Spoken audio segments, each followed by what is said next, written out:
Chapter 701. Bang. Lionel landed on the ground with a heavy thud, only to be surrounded by a wall of silence. Honestly, even he himself was somewhat surprised by the conclusion.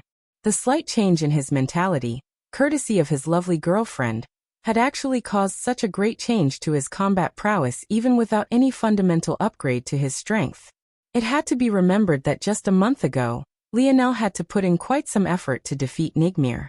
Of course, his life was never in danger, nor did it seem difficult, but the reality was that if he didn't have a perfect counter thanks to his wind domain spear, that battle wouldn't have ended so quickly. Yet, Nigmir was just a white belt. Of course, he was a white belt on the edge of becoming a blue belt, and could be considered to be an absolute elite amongst them, but he was a white belt nonetheless. Despite this, Lionel was just able to defeat a blue belt in just a few exchanges, and he almost made it look easy. The moment he stabbed his spears into the ground, Lionel felt that the battle was over, and that was the hard truth. His counter to Art's chains made the latter believe that the best option was to use the spears as anchor points to directly attack Lionel. As a result of this, Lionel was able to make use of Art's own momentum and strength against him in his counter, thus ending the battle far quicker. If not for this, it would have been impossible for Lionel to put enough strength into a throw to dislocate Art's arm, and thus it would have been impossible for him to land such a clean hit on Art's chest. It was just a single, simple move. Yet it was like a master stroke that decided the battle almost immediately. Why guess your opponent's next movement if you can choose that movement for them? Lionel didn't know it now, but this philosophy would be one of the most important changes to his psychology, only second to what would occur just a few months from now. Lionel put his heavy spear away, reaching out a palm, and causing the final spear to shoot out from the ground and into his hand. With slow movements, he put it away as well. Now that Lionel's earth affinity had been ingrained into his very body, something like causing a metal spear to fly toward him was as easy as breathing. He hardly needed to think about it in the slightest. Lionel swept a gaze through his surroundings, and his eyes landed on Arte, who was coughing up blood in the distance. But before he could start to walk to him, he found his path blocked by 6 shivering white belts. Though the fear was evident in their expressions, they seemed to have no intention of taking a step back. They had no idea that Art's strength actually surpassed Lionel's. After all, Arte was a Tier 6 existence. For a Lionel who had yet to refine his metal body past the Tier 1 stage, and whose force was still in the 3rd dimension, it was too large a gap. It was just that none of it mattered because Lionel's ability made up for the gap in spades. However, whatever the details were, all they saw was a young man who could easily defeat their captain. They refused to let him get close again. Lionel sighed and shook his head. What do you think I'm going to do? Kill him? His entire chest is caved in. If someone doesn't do something, he really might die. Plus, I need my spear. I will heal him, one of the white belts said coldly. Lionel shrugged. It made sense for a team like theirs to have at least one person with a healing ability. It seemed he stuck his nose in something it didn't belong in. It wasn't like he hated Arte. They just happened to be on opposing sides this time. He didn't even know the guy. With a wave of his hand, the spear that had been in Art's hand shot out, weaving through the 6 and snapping into his palm. Even though Lionel had countless spears of this caliber, that didn't mean he would just leave them lying around so casually. Plus, if someone who wasn't acknowledged by spear domain held onto the spear for too long, it would shatter into ash just like every spear that wasn't acknowledged by it. You can take him away. If you have any problems with my ownership of this shop, well, you know where to find me. With that, Lionel turned to walk toward the bar under the gazes of many. Oh, and Lionel suddenly stopped and looked back. Tell your captain that if he wants his hammers repaired, he can come here the day after tomorrow. News of what happened spread like wildfire. The fact that Bear Rose had lost was enough to cause an uproar to begin with. But for it to be at the hands of a supposed freshman, it was even more worth it. The idea of a freshman defeating a blue belt was enough to overturn all the understandings they had. However, what was released next somehow surpassed even that. According to reports, this Lionel was actually now a white belt. This should have made the news easier to accept rather than causing another uproar. But what really shook everyone to their core was the fact that this Lionel was part of the most recent batch of freshmen. He had been here for barely 2 months. The current Lionel, though, had no idea that he had caused such a commotion. If he had known, a wide grin would most definitely spread across his face. The more people who knew that he owned this store, the better. By now, Lionel had shut the bar down and spread out his internal sight to memorize every nook and cranny. It took him just under 10 minutes to perfectly dream sculpt the entire structure. Though it was large, there wasn't anything special about it other than the array which was drawn into its foundation. If not for this array, it would only have taken him a few seconds at most. Lionel took a deep breath. He had never attempted to apply his force crafting to an entire building before. He grinned. This should be fun. With a thought, numerous heavy metals began to clang to the ground one after another. If a member of King of Or's faction had been there, Lionel would even think of taking bets on how many mouthfuls of blood they'd cough up. Chapter 702. Among the many blueprints Lionel's father had left behind, there were even a few buildings among them. To this point, Lionel had mostly ignored them, focusing on the designs that could hone his skill in armor crafting. That said, this didn't mean that he had never looked over them.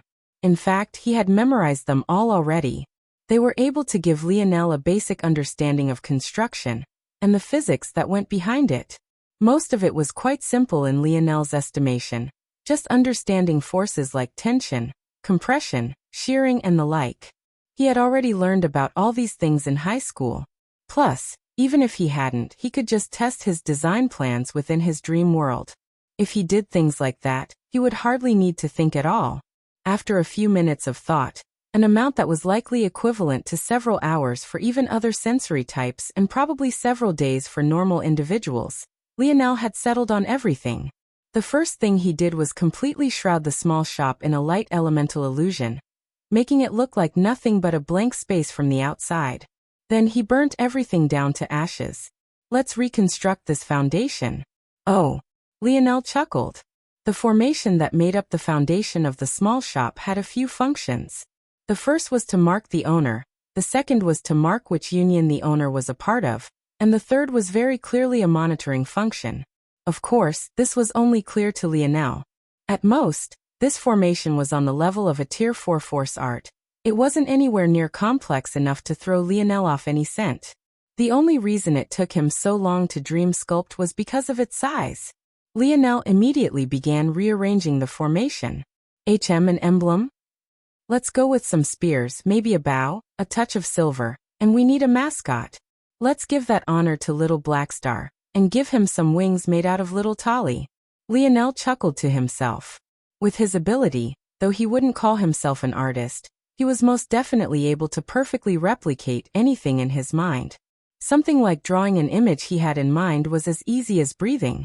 He ended up creating an emblem that was one part valiant, and another part adorable. How else would one describe a graveyard of spears with a little mink flying overhead with its little wings, pulling back the string of a bow? Lionel encased it all in an elaborate silver border that made it look particularly royal, and put the finishing touches on the formation. I guess we can call it the Blackstar faction. Why not? You should be happy, little guy. Even though you left me behind for softer pastures. After Lionel was finished with amusing himself, he truly got to work. Well, do just 2 levels, no need to get too wild. The first will sell goods, the second will deal with repairs. The structure needs to be eye-popping, but what could be more eye-popping than using twice refined steel and diamond on a small shop? Lionel grinned like a madman, not caring in the slightest that he was wasting what amounted to millions of kilograms of herb Oregon. In fact, he relished in it. If he was going to make a bang, he was going to go all out. Lionel built up the frame of the small shop with twice refined steel. This ore was exceptionally good at forming heavy weapons. Not only did it have quite some heft to it, but it was also quite ductile while simultaneously being very sturdy. Let alone a 2-story building, it would easily be able to form the framework for a building several kilometers tall even in a 5th-dimensional world. Working with large beams of metal wasn't as difficult as Lionel had thought it would be, but the precision required was just as important. Thanks to Lionel's metal affinity, though, he had senses almost too strong for this kind of matter. Even when he was moving around several tons of metal around, he hardly broke a sweat. Once Lionel was finished with this, he began to work with he twice refined diamond. The material itself looked quite like the diamond of Earth. The main difference was that it radiated a gentle sky blue that could become a pale white depending on how you looked at it.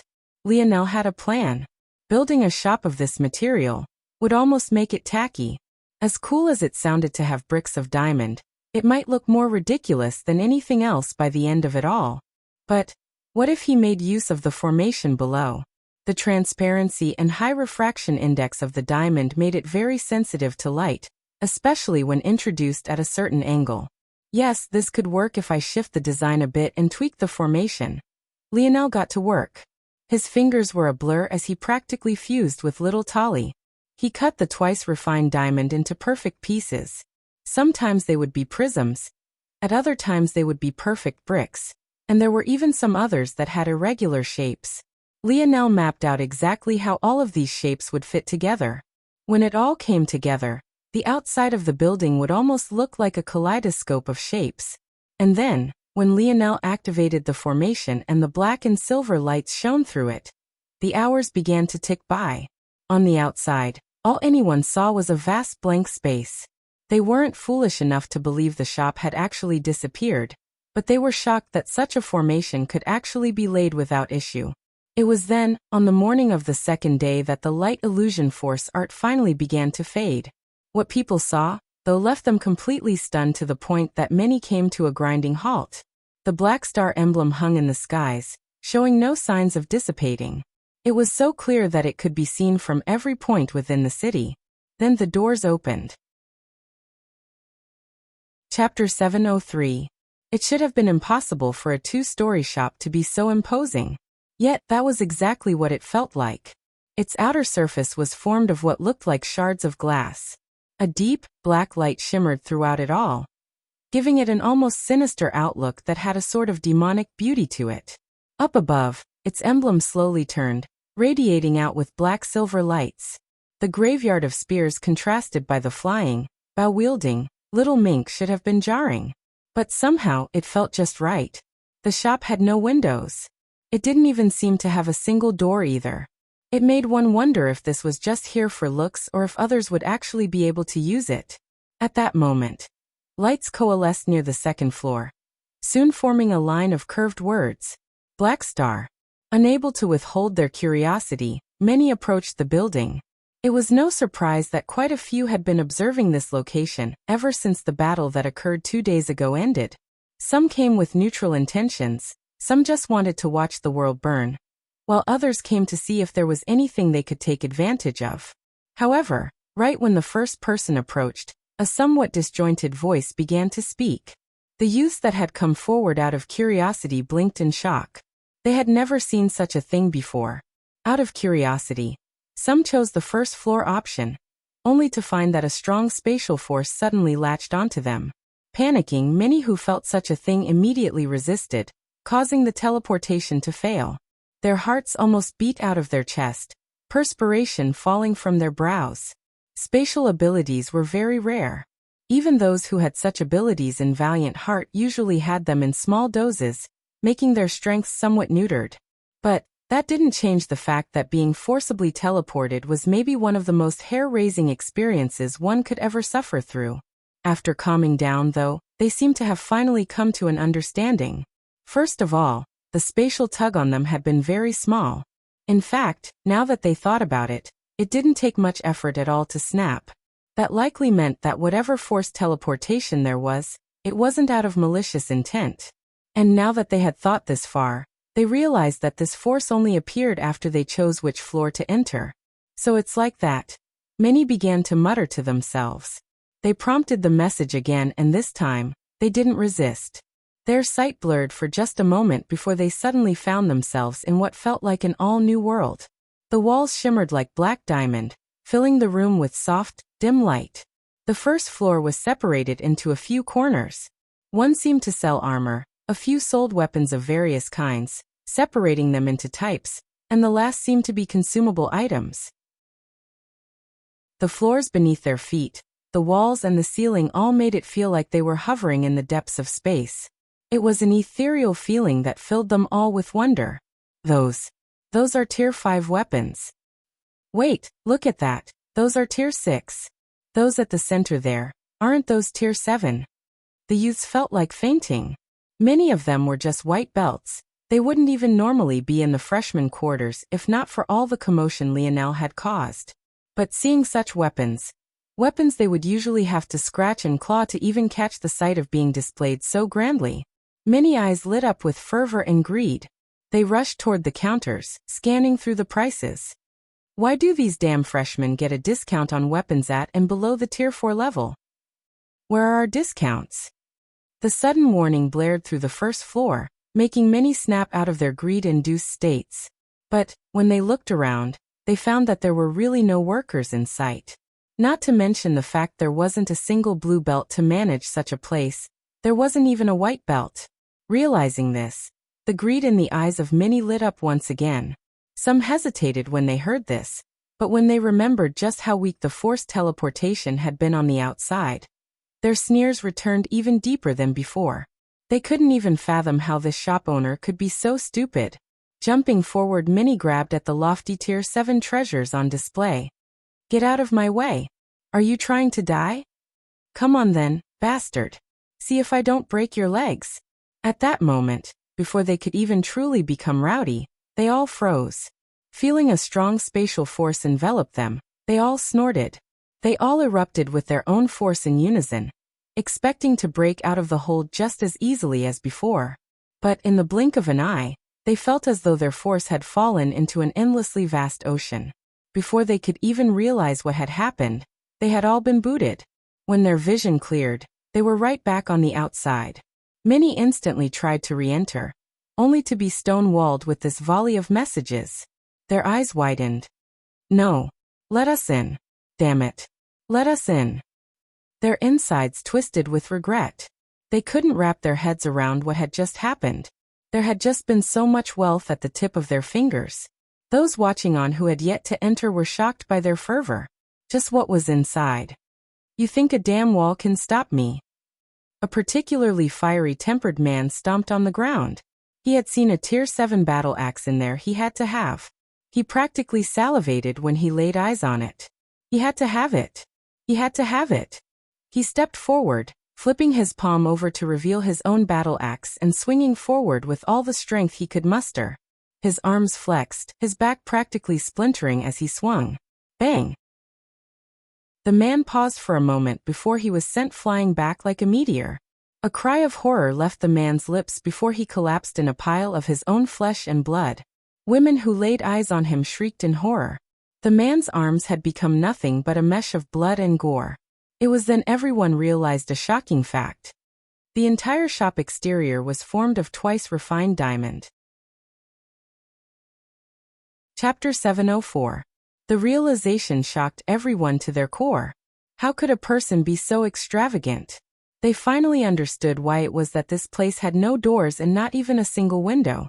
How could anyone hope to deal with this fortress? Let alone claiming this plot of land back. One might not even be able to find the shop plaque to snatch back in the first place. One of the only quirks of shops was that their plaques couldn't leave the immediate vicinity of their territory. This rule was implemented to stop shop owners from simply running away with the plaque, so that their stores couldn't be claimed by others. Of course, all the rules meant to promote competition were eventually rendered useless by the existence of things like unions and the like. But obviously, Lionel didn't have any intention of letting such things control him in the slightest. And the result? It was yet another uproar. News of Tier 5, 6 and even 7 weapons being sold spread like wildfire. In the face of such things, the vague descriptions of Lionel that Raylion had made were akin to trying to envelop a fire within a thin sheet of paper. This was the second mistake Raylion committed. If Lionel was a mere Tier 3 or 4 crafter like his grenades and mending armor seemed to show, then his words then would have been more than enough. But an attempt to suppress a crafter who could forge quasi-bronze crafts with nothing more than unsubstantiated words. Well, how well would that work out for you? This was simply what happened when a youth from a mere fifth-dimensional world, tried to apply the common sense of his limited scope towards something far beyond his means of understanding. On the second floor of Blackstar, Lionel lay on a luxurious cushion. His hands were behind his head, and his legs were crossed one over the other. Every so often he would lightly snore, making a somewhat adorable expression. At the moment, he most definitely didn't have the face of the man who had flipped Valiant Heart on its head once again. The members of Polished Glass, even after having already been here for a few hours, couldn't help but look toward him from time to time, still unable to wrap their heads around exactly what they were experiencing. When Lionel called them here, their first reaction was to panic. They had never thought that the one who had claimed this shop and caused all the commotion was actually Lionel himself. But whatever panic they were feeling was immediately drowned out by even more of the same.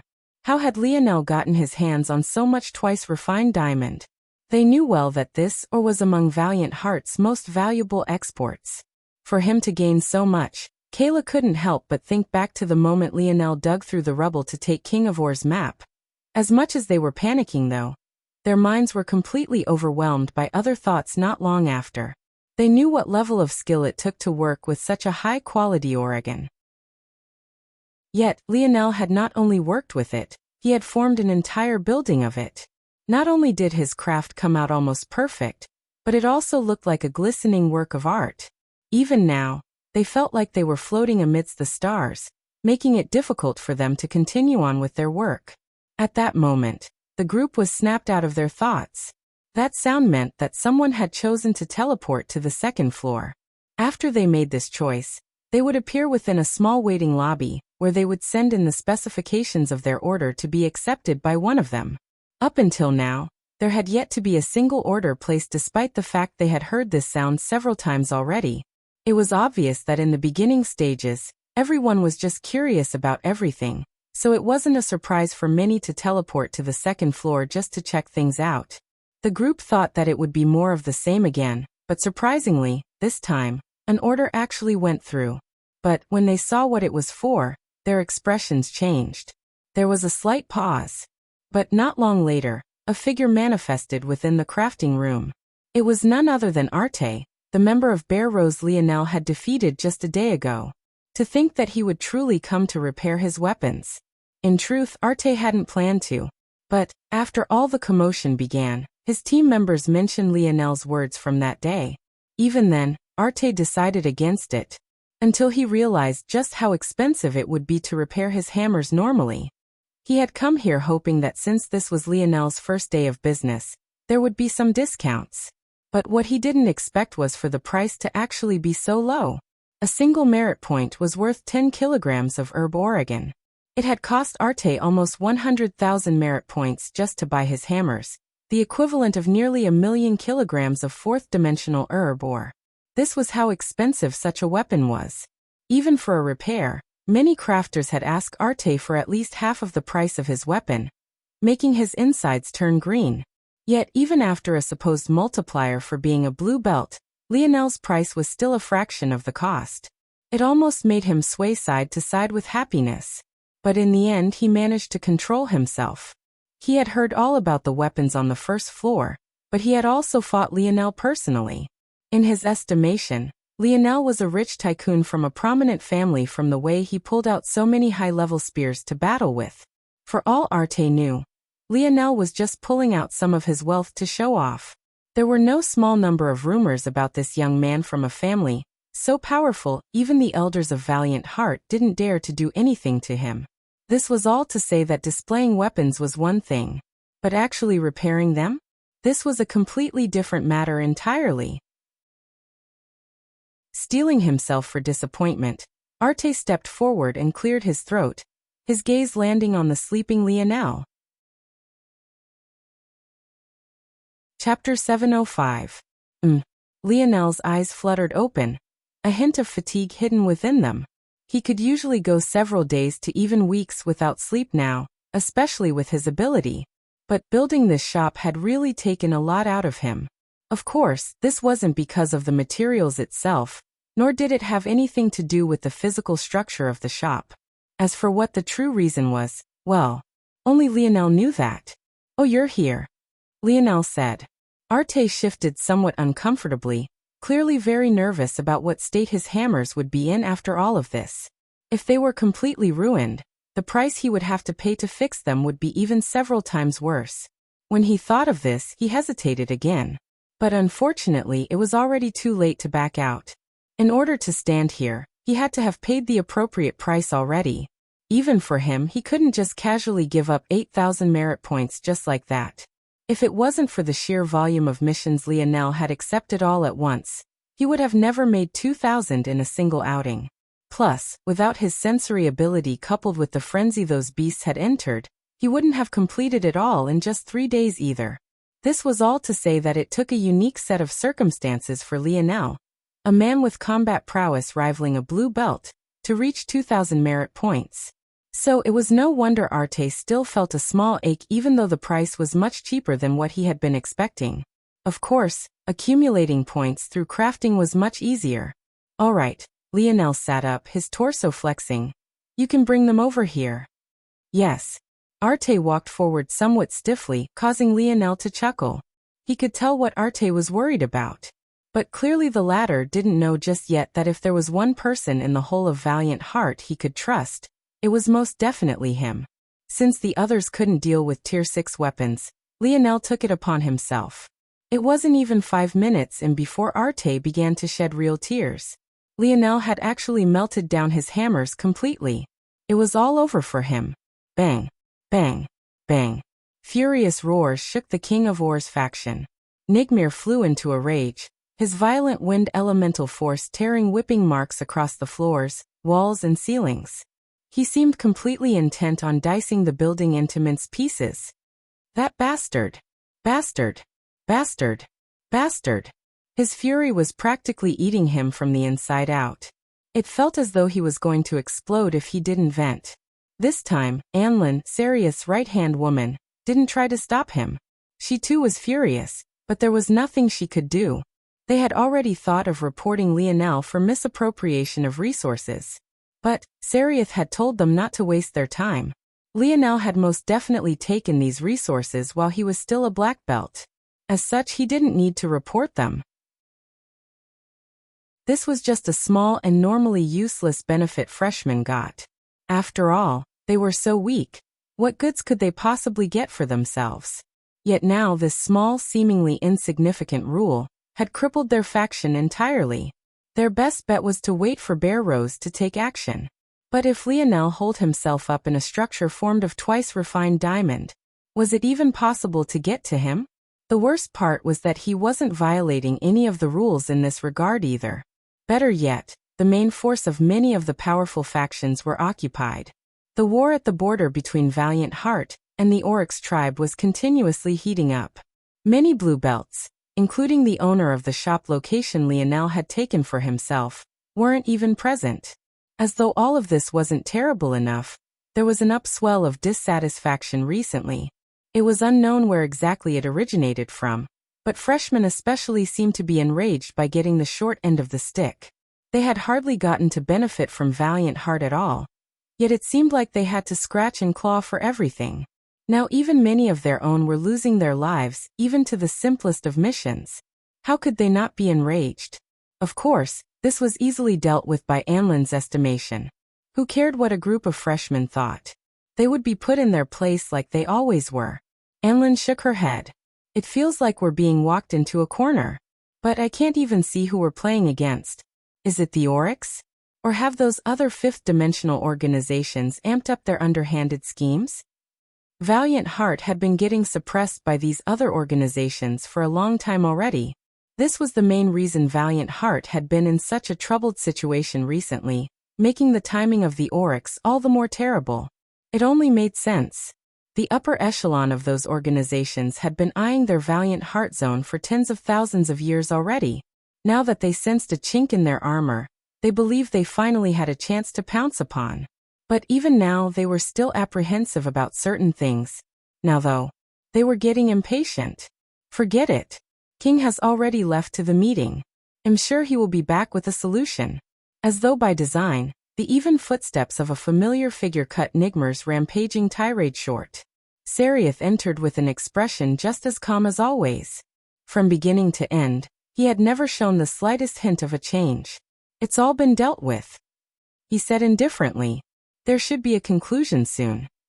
At that moment, outside of Black Star, 3 figures approached. When the youths who were hanging around outside saw this, they were shocked. Those red belts, those were elders. Had Lionel been paying attention, he would have recognized these 3 almost immediately. It was none other than Kayla's former master and his 2 wives. Jack Biennala smiled with his usual warm smile. What a beautiful little shop. Chapter 706. Jack observed the shop with a smile, his eyes scanning it from top to bottom. The youths who were standing around, some of whom had already been banned, could only watch on. In all their time on Valiant Heart, this was the first time they had ever heard of an elder taking the initiative to come to a student's shop like this. Those who recognized Jack as the top force crafter of their organization, though, were even more shocked. Someone of Jack's status was only a step below the true powerhouses of the organization. In truth, a crafter would usually have even more power than Jack did. The only issue was that Jack couldn't craft bronze weapons. As such, most of the strongest warriors of Valiant Heart went to outside sources to get what they needed. This meant that Biennala's power wasn't as great as it could otherwise be had he been a bronze crafter. That said, Jack still had quite a bit of power within the lower echelon of elders and among the elite students. It was he who created their weapons and did maintenance for them. As such, he had a great hold on the middle tier of Valiant Heart. Still, Jack's greatest aspiration in life was to break through and enter the bronze ranks. In order to succeed, he needed resources, more than even he could gain by normal means.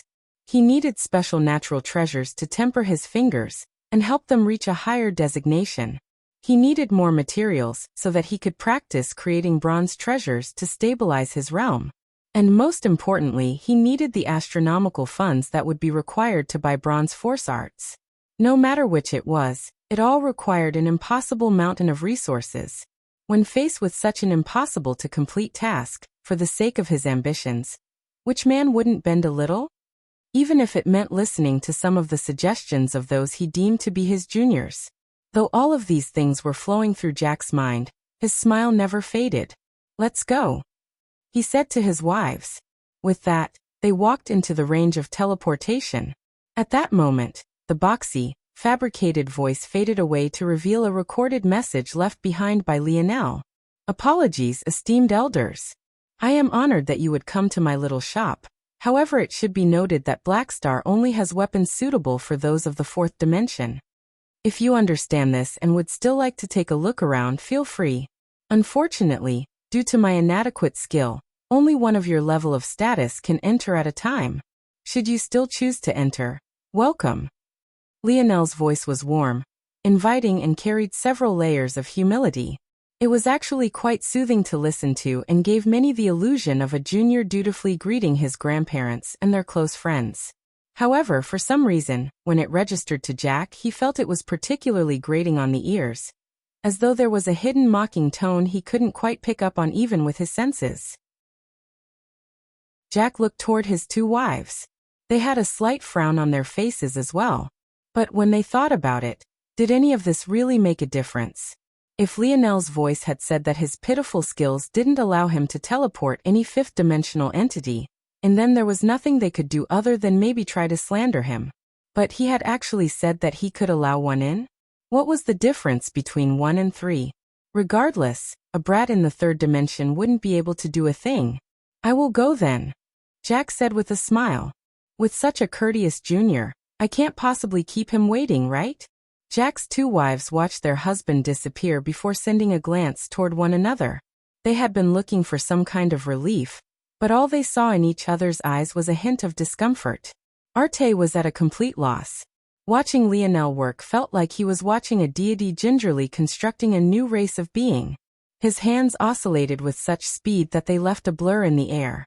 From time to time, small popping noises would shake Arte to his core. He knew instantly that this was actually a product of Lionel's fingers blasting through the sound barrier in small bursts. He could hardly comprehend how mere fingers could reach such a level, Not to even mention the fact that this was a fifth-dimensional world where something like breaching the sound barrier was several times more difficult. The truth was that Lionel didn't need to go so far for a mere Tier 6 weapon. It was just that he just received a message that told him that he just might want to hurry up a small bit. With a flick of his wrist, a black feathered quill appeared. With nimble movements, he quickly wrote several force arts, their every line precise to an extreme. Lionel expelled a heated breath. He swept a glance over his fingers, only to find that they carried no small amount of heat. Your hammers should be good now, Lionel said plainly, tossing the chain-connected twin hammers over. Force should flow through them even better than before. Just as Arte was eager to test them, a sudden sound interrupted them. This time, though, there was no prompt to commission a work. Lionel had thought that this might happen, so he had designed the teleportation arrays to send any elders that might come right to this place. On cue, Jack's vision cleared, only for him to see the expansive space of the second floor. From his vantage point, it was difficult even to tell where the walls started and the floor and ceiling ended. It really did feel like he was standing in the middle of the vast expanse of space. When Kayla laid eyes on who had come, she clenched her fists hard, her teeth grinding against one another. The atmosphere grew heavy. Chapter 707. Lionel looked up, seemingly having no intention of standing from his location. "Ah, Elder Biennala. What brings you here?" Lionel smiled lightly. Arte stood in the middle, at a bit of a loss in what to do. He could feel that there was something off about the current atmosphere, but he had no way of understanding why that was. And for some reason, he also found it much too awkward to try and leave at the moment. In fact, he didn't quite know how to leave. There wasn't exactly a door. He assumed that Lionel would have to send him out, but he was clearly occupied at the moment. The room was split into several workstations and had a very open atmosphere. Usually, one would be able to choose whoever they wanted to work on their treasure, but obviously, Jack didn't have such a thing. Jack snapped out of his stupor, finding Lionel smiling back at him. Though he as an elder smiled back, he still felt somewhat stifled. After being allowed in, Jack thought that he would be able to directly enter the shop's first floor and view the items. Yet, instead of that, he was sent here. Any thought he had of saying a few casual words to sow some doubt was thrown out of the window immediately.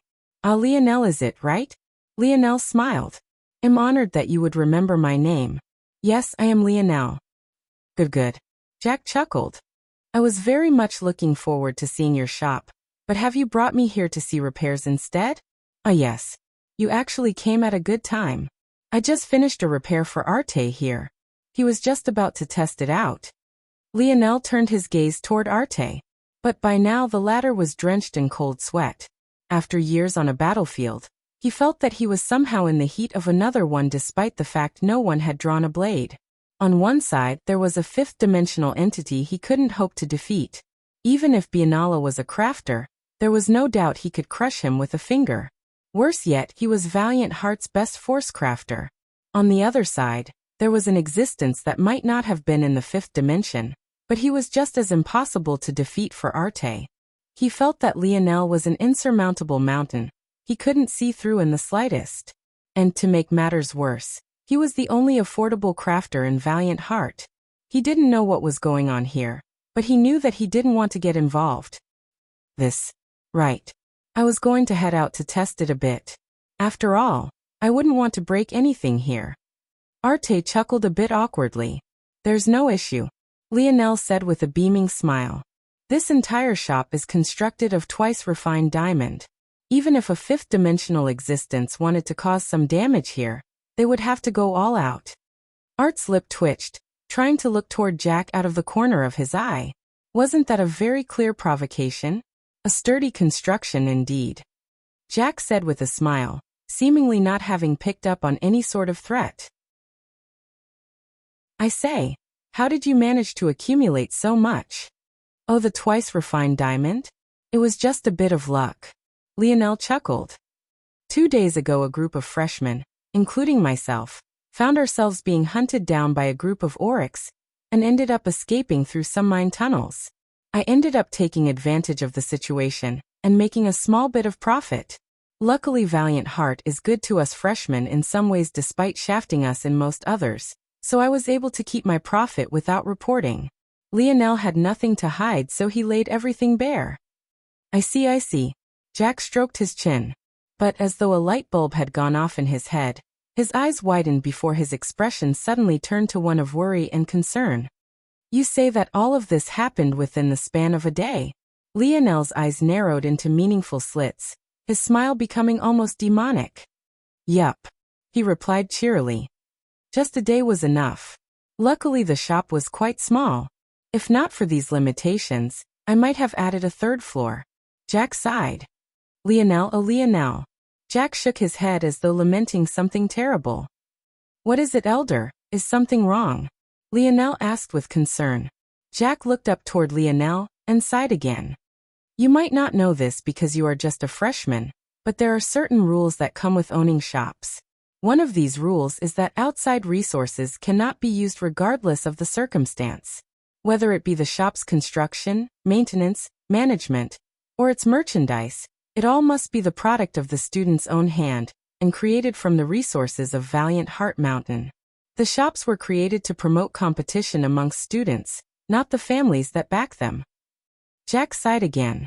He pulled off his concerned elder face very well. However, Lionel didn't miss his emphasis on the word merchandise. It seemed that among other things, Jack seemed to believe that the Tier 7 weapons below were brought in by Lionel from outside sources. Oh, really? Lionel said somewhat stunned. Yes. Jack shook his head. I can help you by not reporting this, but it will be necessary for you to take all these things down. If you donate these ores and weapons to the elders of Foundation Peak to be repurposed into Valiant Heart Strength, this can easily be swept under the rug. That's good then. Lionel continued. Considering I did all of this on my own, there shouldn't be a problem. Elder doesn't have to worry. Jack's smile froze before he forced out a laugh. Don't joke around, Lionel. I am trying to help you. Even I couldn't accomplish so many things in just a single day. It's a good thing then that I'm better than you are.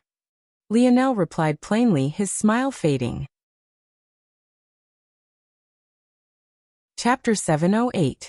Jack's laughter came to a grinding halt when he heard Lionel's words. For a moment he thought he had heard wrong, but seeing the cold expression on the latter's face, he thought he had been sent to some parallel universe.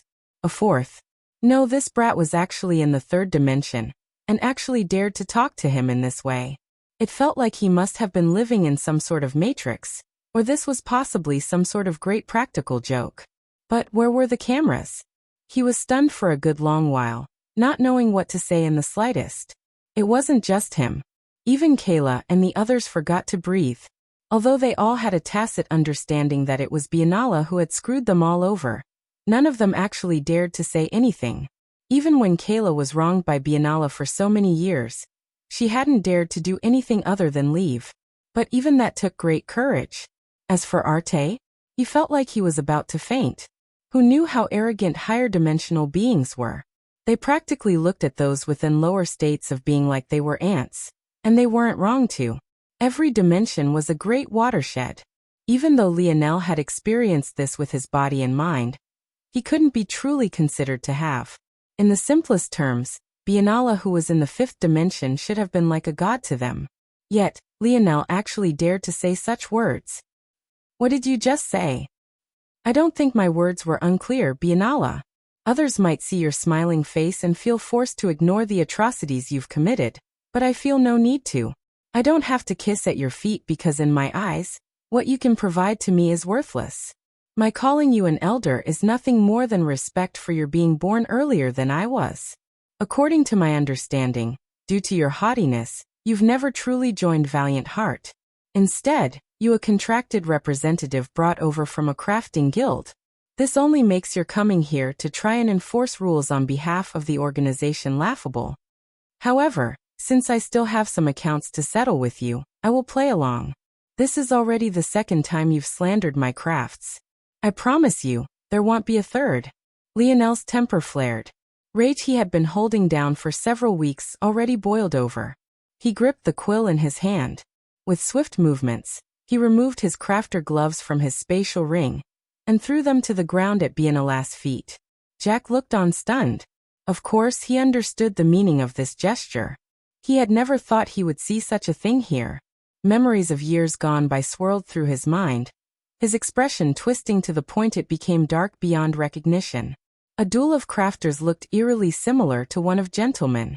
The issue was that the crafting gloves were meant to represent the blood, sweat and tears of the crafter. But the last time Lionel had used these gloves, he had been dissecting a beast's corpse. For trash like Biennale, he didn't deserve this kind of respect. Elder Biennale suddenly began to laugh. He threw his head back, his amiable smile fading to one of near madness. Who knew what kind of memory Lionel's actions had forced to resurface? But what was clear was that he was wholly infuriated. Good. An ant of the third dimension dares to challenge me. I, Jack Biennale, accept. Jack pulled out a shimmering badge from his spatial ring, slamming it toward the ground by Lionel's glove. The pressure of a fifth-dimensional existence swept through the room. Without quarter to fight back, Arte fell to his knees, his face smashing against the ground not long after. As for the other youths who had already been sitting, their bodies crumpled. Lionel, however, stood. His foot lightly tapped against the ground, causing a subtle flash of light. In the next instant, Jack felt as though his pressure had fallen into an endless ocean. After a small rumble, the building stabilized. Cracks spread out from the outside, catching those watching off guard. But what shocked them even more was that the Black Star emblem faded to reveal two men, one young and one old, facing off against one another. Set the rules, Biennale. Lionel's voice coldly projected outward. At that moment on the outside, Jack's wives were caught off guard. Seeing the badge and gloves on the ground, their expression changed wildly. Their faces warped. A craftsman duel? How had this happened? There was no way Biennale challenged Lionel, so that only left one other option. But if that was the case, the expressions of the two wives became uglier. They were observing this from an outsider's perspective, so they were less hot-blooded than Jack, and could thus calmly analyze the situation. Strictly speaking, a craftsman duel wasn't a common thing. In fact, it was strictly uncommon. That was because it was an extremely old relic of the craftsman community, and was usually a tradition only carried out by the oldest of families and organizations. To even be aware of its existence was evidence of having a certain level of standing. For all these things to be true, and for Lionel to challenge Biennale regardless of the circumstances, meant that this matter wouldn't be so simple. The competition was overseen by Biennale's crafter's badge. Even if Lionel didn't have one, just one being present was enough. If Lionel stated that the reason for this duel was Jack's slander of his craft and even won, the consequences would be disastrous. Even losing his crafter's badge wouldn't be an impossible outcome. How could they not know why Jack had rashly accepted such a thing? He was probably seeing red at the moment. If not for a challenge just like this one, how could he be in such a place without any hope of entering the bronze grade? For a child to dare challenge him like this, how could he not be infuriated? It was hard to tell if Biennale was even aware that his image was being projected out like this. Chapter 709. Jack's face was livid, veins bulging through his forehead like coiled snakes. I won't bully a brat like you. Well, complete a one or weapon medley. The or will also be something a brat like you can deal with. In fact, how about we choose something that you're very familiar with? Polished glass. At that moment, Lionel was slightly surprised. This wasn't because Jack was being unfair, but rather because of the exact opposite. In fact, he was being almost too fair. Polished glass was just a Tier 6 Oregon. If Lionel was claiming to have forged Tier 7 weapons, this was more than reasonable. In fact, Jack had taken into account that it might have been difficult for Lionel to complete Tier 7 weapons, and even chose to take it a step down, so that Lionel would have no excuses. Even beyond that, Jack knew that Lionel was a part of the polished glass faction. Polished glass was an inherently difficult or to work with if you were unfamiliar with it, but after a certain point, it could be handled with ease. However, for Jack, who might not have made a weapon with polished glass in years, he was purposely giving Lionel the leg up, knowing full well that not long ago, Lionel had completed several crafts with exactly this organ. As though that wasn't enough, the one or weapon medley, especially, was a shock to Lionel. A medley, in terms of a craftsman duel, was a gauntlet in which a craftsman would create a series of crafts. As such, there was no surprise that there were many different types of medleys. A one-or medley locked a crafter into using just one organ. This might sound simple, but when having to complete differing crafts having varying kinds of uses, being locked into the use of just one particular, or was akin to tying a crafter's hands and feet. By extension, there were obvious 2 or 3 or even 100 or medleys where crafters were forced to use every kind of chosen, or in each one of their crafts. These sort of medleys followed a bell curve in difficulty. Usually, the lowest number of one would be among the most difficult to complete. Numbers around 3 or 4 ors were slightly easier, and were pretty good from novices. Numbers entering the dozens to hundreds very quickly became more difficult than even one or medleys were. As such, it could be said that Jack's choice was once again in the middle. It was difficult, but not obscenely so. In Lionel's estimation, this was once again very fair. That only left, then, the talk of weapon medley.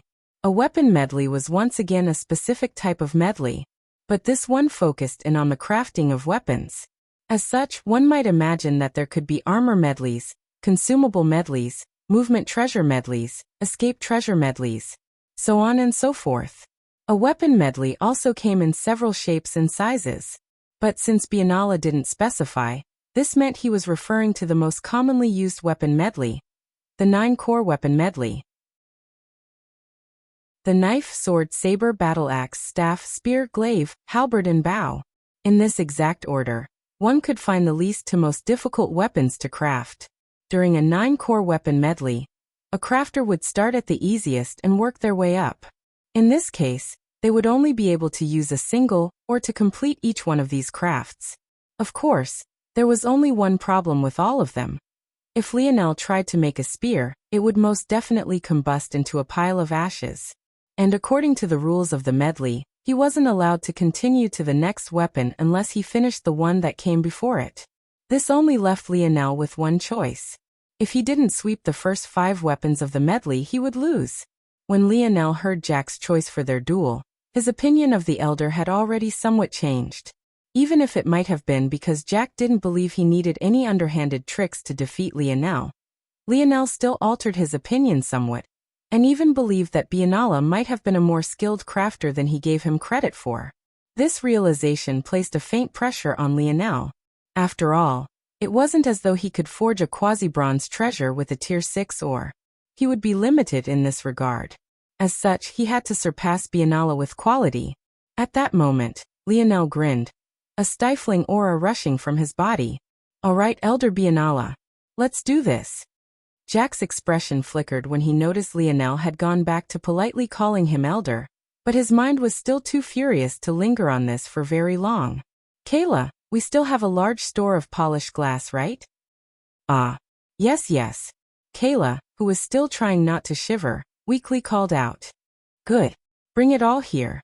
Lionel's words were full of confidence, his momentum rushing through the room. For a moment, he didn't lose out to Biennala in the slightest despite no longer relying on the force arts of his shop. As Kayla rushed away, news of what was happening in Blackstar spread as though a nuke had fallen in Valiant City. It wasn't long before the news had been sent back to the King of Or's faction.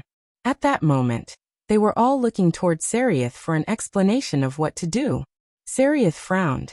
It was only a subtle shift in his demeanor, but the members of the King of Or's faction felt as though their breaths had been taken away. In these 3 years, not once had they ever seen Seriath's face display anything but indifference. Just what was going on? "We will go," Seriath said coolly, his frown smoothing out. It had been a long time since anyone had seen the remnants of Valiant Hall. It seemed that after they had all been humiliated, they had completely disappeared. However, somehow, news of these matters reached their ears as well. Sale sat within a training room all alone, beads of sweat falling down her body like a rain. In fact, as though she had known her clothes wouldn't be able to take it, she was completely naked, her lovely curves partially obscured by countless floral tattoos that covered her. Again. She rose up, causing numerous fighter puppets to appear. With a light roar, she charged out. Chapter 7:10. Jack's expression solidified, a coldness rarely seen on him manifesting. His gaze leaving Lionel, he slowly slid on a pair of white crafter gloves, diligently ensuring that each of his fingers reached the very tip before strapping it around his wrist tightly. With a clap of his hands, a crafter table appeared before him. Its size was about the same as Lionel's. However, the materials it was constructed of were easily seen through by Lionel, whereas he was unable to replicate that same feat with his own.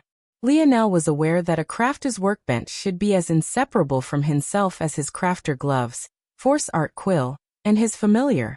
But to this point, at least while following his father's training regimen, Lionel hadn't had to rely heavily on his workbench. At the moment, it was just a convenient place for him to sit at. For the current Lionel, whether he had a table to sit at or if he was crafting mid-air, he could do both just as efficiently and without a single issue. Working at his own pace without a care in the world, Jack carefully wiped down his workbench, cleaning every nook and cranny as though he was trying to please a lover. Despite this, his expression only seemed to be growing colder. His hands grew more steady and unhurried. Eventually, he reached a state where he seemed to forget all that there was. Lionel silently observed, displaying at least this modicum of etiquette. When it came to other matters of the dimensional verse, he might have been clueless about a lot of things. But when it came to force crafting, there was rarely if anything he could come across without understanding. This sort of ritual might have seemed useless, but almost every force crafter had one. It helped them to settle their minds and center their focus. Those that completed this meditation ritual would always perform better than they otherwise would. Lionel's father had suggested he get himself such a ritual, formerly known as a crafter's meditation, to help himself as well. But Lionel had never bothered. When it came to losing himself and becoming absolutely focused, there was likely no one better at it than Lionel. Still, Lionel found it to be oddly therapeutic watching Jack like this, and his tone of seriousness was raised another notch. For a man who thought so little of Lionel, for him to still go so far as to complete his meditation so seriously, it could only be said that Biennala, despite being a vile man, at least took his crafting as a matter close to his heart. Jack slapped his hands together in a sudden and abrupt movement. In that moment, a flurry of flames shot from out of his palms, dancing about in small spheres of fire like miniature spirits. Lionel's eyes lit up when he saw this, a gentle smile spreading across his face. This was the very first spirit he had ever seen aside from little Tolly. No, this wasn't a true spirit, it was a spirit embryo. Spirit embryos were much more common than true spirits, and could be considered to be the second best choice for those that couldn't afford true spirits. Spirit embryos essentially gave a crafter all the same freedom a true spirit did, but with a few limitations. For one, a true spirit could grow indefinitely, but a spirit embryo had a very stringent ceiling. Secondly, true spirits had intelligence and life while spirit embryos did not. And finally, true spirits were much more fluid in their usage, whereas spirit embryos were more difficult to control and guide. A later training regimen Lionel's dad suggested was using a spirit embryos, should his crafting ever reach a bottleneck. The increased difficulty would give him more room to improve within his realm.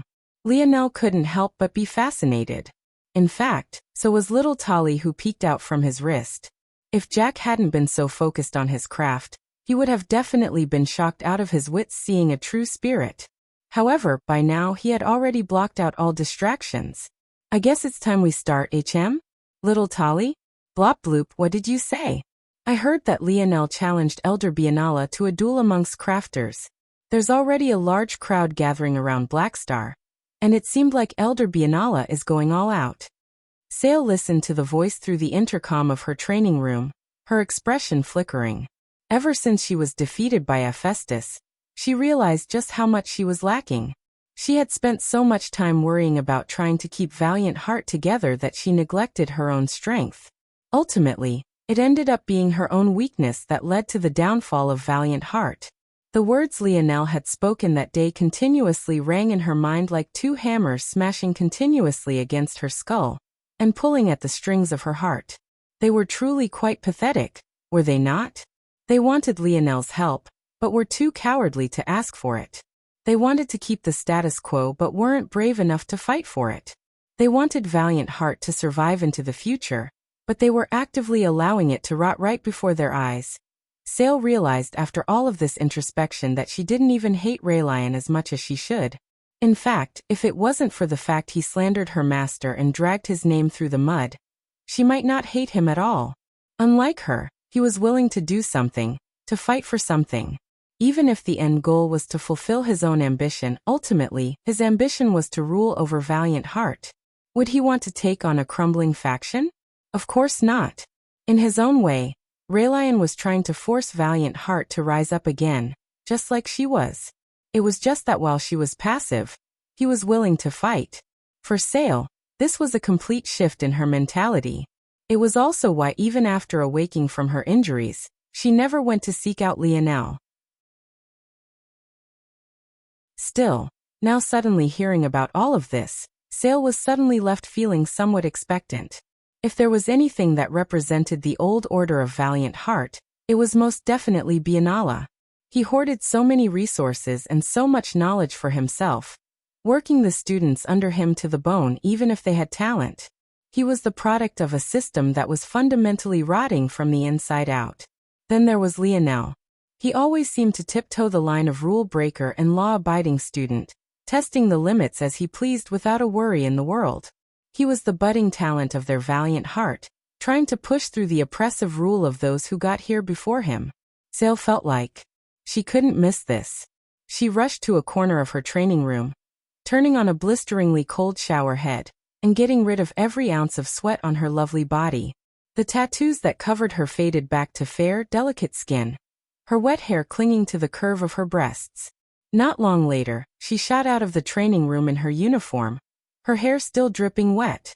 Without a word, she grabbed onto Jerson's wrist and shot out. Let's go. History's being made. Jerson couldn't hope to resist against this senior sister of his, and could only be dragged along. The crowd grew larger and larger, yet the silence seemed to only become more deafening. Many present couldn't even understand the intricacies of crafting and craftsmen. Yet for some reason, they all held their breaths. In a distance restaurant, in a glass-walled room tall enough to see Blackstar from its vantage point, a familiar young man sat. Before him, a massive plate of over a meter in length and at least half that in width sat. Despite being so large, though, the meat that sat on it still hung off its side, dripping aromatic juices. All signs pointed toward this young man being barbarian of sorts, but he was the exact opposite. He had a plain-looking but cleanly shaven face. He wasn't very tall, being only about 58 inches if he stood from his position. And he was quite normal in stature, neither being too lean nor too fat. He dug into the carcass of meat before him not with ferocity, but with a noble air. It seemed almost odd having such a large piece of meat being eaten with fork and knife as though a normal steak. The young man turned his gaze toward the projection in the distance from time to time, a contemplative look deep within his eye. Who else could this young man be if not the hero? Raylion? On the ground floor beneath Blackstar, yet another group stood. This one was of two more familiar figures, Henoran and the busty Balthorn. Somehow, despite the fact all the others had been arrested a few days ago after exiting the tunnels along with Hallis, these two stood here just fine. Balthorn sighed. Why do you have to choose Big Brother's shop of all of them? Chapter 7:11. In that moment, as though a ball had dropped, the movement of Jack and Lionel's hands became blinding. Anyone who might have thought that their skill would be too far apart immediately felt as though a bucket of cold water had been dropped over their heads. In fact, none of them were fools and many of them had eyes sharp enough to see through to the truth. Lionel's hand motion was slower than Jack's, but his finger speed and dexterity was more than just a single level beyond. By this point, Lionel had long since moved on from the beginner-level techniques he used when he first started as a force crafter. His every action carried an air of sophistication and purpose he hadn't had before. Years of simulations layered themselves in his every action, creating the image of an expert amongst experts. Lionel's fingers rapidly oscillated, little Tolly following the rhythm of his digits. the polished glass in his hands vibrated, its impurities being brought to the surface to be systematically cut off one after another. When Lionel first began, he didn't have the skill to do this. As such, he could only use little Tali like a glorified flame spirit, using the little guy's ability to agitate the chemical structure of ores to raise its temperature. It was a simple concept. Heat actually reflected itself in the activity of atoms. By using this principle, Lionel was able to heat his ores to incredibly precise levels, making use of sometimes even 1 or 2 degree differences in melting point to separate out impurities. Though this level of control over heat was far beyond what a flame spirit wielder could hope to match, it was still considered a crude technique to Lionel's father. This alone was able to make the value of a metal spirit clear. A flame spirit wielder would only be able to gradually heat an entire Oregon little Tali, however, as long as the ore was within a reasonable size. A size that was steadily growing as the little guy continued to evolve under Lionel's constant nurturing, could cause the same change to occur through the ore simultaneously, being able to control the temperature of an entire, or to incredibly precise levels. Well, it didn't need to be explained anymore just how useful this would be. Still, there were many downfalls to the use of this technique. Ultimately, the heating and cooling of an ore would inevitably cause changes. One of the most useful techniques in changing the strength and structure of a chemical bond is the clever usage of heating and cooling. Even if the purpose of the original heating would be to remove impurities, this wouldn't stop the ore from being affected in other ways. These subtle changes wouldn't be a big deal to a beginner. However, to an expert, every introduced variable was a tick away from the perfect product they sought. This problem, though, was only one for those who didn't have special spirits. This technique was called centrifugal oscillation, and was considered to be a technique only silver crafters could use. But at that moment, Lionel brought it out with all the confidence of the world. He first used little Tali to separate the several ores of the polished glass before him into several head-sized pieces. One after another he picked them up. For a moment, it would seem to hang in the air, suspended upon nothing. Then in the next instant it would begin to vibrate. This technique required delicate control. Vibration, especially at these high levels, could also cause a transfer of heat. However, this was where the special properties of the metal spirit came into play. A unique push and pull effect was created. Little Tali placed the ores in a half-digested state, giving the metal a level of fluidity it would never have in its natural state, almost making it like metallic liquid. The result was a fluid far thicker than oil, even faintly beyond the consistency of peanut butter or molasses. However, this fluid state resulted in 2 things. First, the metal's ability to retain heat plummeted, and its specific heat skyrocketed. The changes caused by vibrations were negligible. Secondly, the consistency of the pure metal and its impurities would have varying changes. As long as Lionel locked onto a particular frequency, he would use a combination of vibration and centrifugal force impurities to the surface. The best part about this technique is that it put all ores in an inert state. Even the usually violent polished glass became like a docile kitten between Lionel's fingers. It was only at that moment that the members of Polished Glass realized how casually Lionel had taken his previous time with them. He had most definitely not used this technique with them before. But there was a very obvious reason for this. Little Tali was still an infant and functioned on his instincts most of the time. Even up to now, little Tali's intelligence was still far beneath that of little Blackstar. Using this technique for the little guy was akin to bringing a foodie to the best restaurant in the world, then telling them that they could only taste the food, but not swallow. Now imagine trying to control the impulses of a toddler to do the same. It was a tremendous strain on Lionel's focus to do this. However, he had already decided to go all out. In just 10 minutes, several tons of polished glass had been purified to the point they shimmered of white. In fact, if one looked closely, it would even be possible to find flecks of gold hidden within. That was it. The perfect refinement stage. Despite the hint of fatigue between his brows, a grin was spread across his face. His smile beamed, leaving many in a daze. Even as Biennala was still working on his first few refinements, Lionel had already moved on. His target? The knife. On the outside, the crowd was left completely stunned, especially the force crafters among them. For a layman, what they saw was enough to be shocked. However, for them, it felt like they were watching the work of a deity. Is that a metal spirit? Chapter 7:12. Biennale's two wives especially were shaken to their core. They had already decided that Lionel must be of an elite class family, just for knowing of the existence of the craftsman duel. However, the scene before them made them realize just how true this had to be. They didn't have enough knowledge to know whether what Lionel wielded was a true metal spirit or a metal spirit embryo. But regardless, an embryonic metal spirit was worth more than even many true spirits. Still, after some were shocked that Lionel was actually ahead of Biennale, many realized that he seemed to be quite tired. Did he overextend himself trying to show off? On the top of a distant building, Sale frowned. However, when she saw Lionel's grin, something about it made her brain switch off. It was as though it said, "I've won." Jack was completely lost in his own world. He had no idea about Lionel's progress, nor did he care to know. He carefully rolled the polished glass between his fingers, making sure that there was an even distribution of heat. Then, with practiced movements, he began to roll the metal within the many wells of his workbench. This allowed him to press the metal out, forcing a new surface to the top. Whenever he spotted a new impurity, he would target it with his embryonic flame spirit, burning it to ash and separating it out. His hands were a blur. Compared to Kayla, who had to sweat every single step, Jack was a master of his craft, plowing through the refinement stage with a deft pace. If it wasn't for the fact Lionel was contrasting him, his speed would have definitely been a point of shock.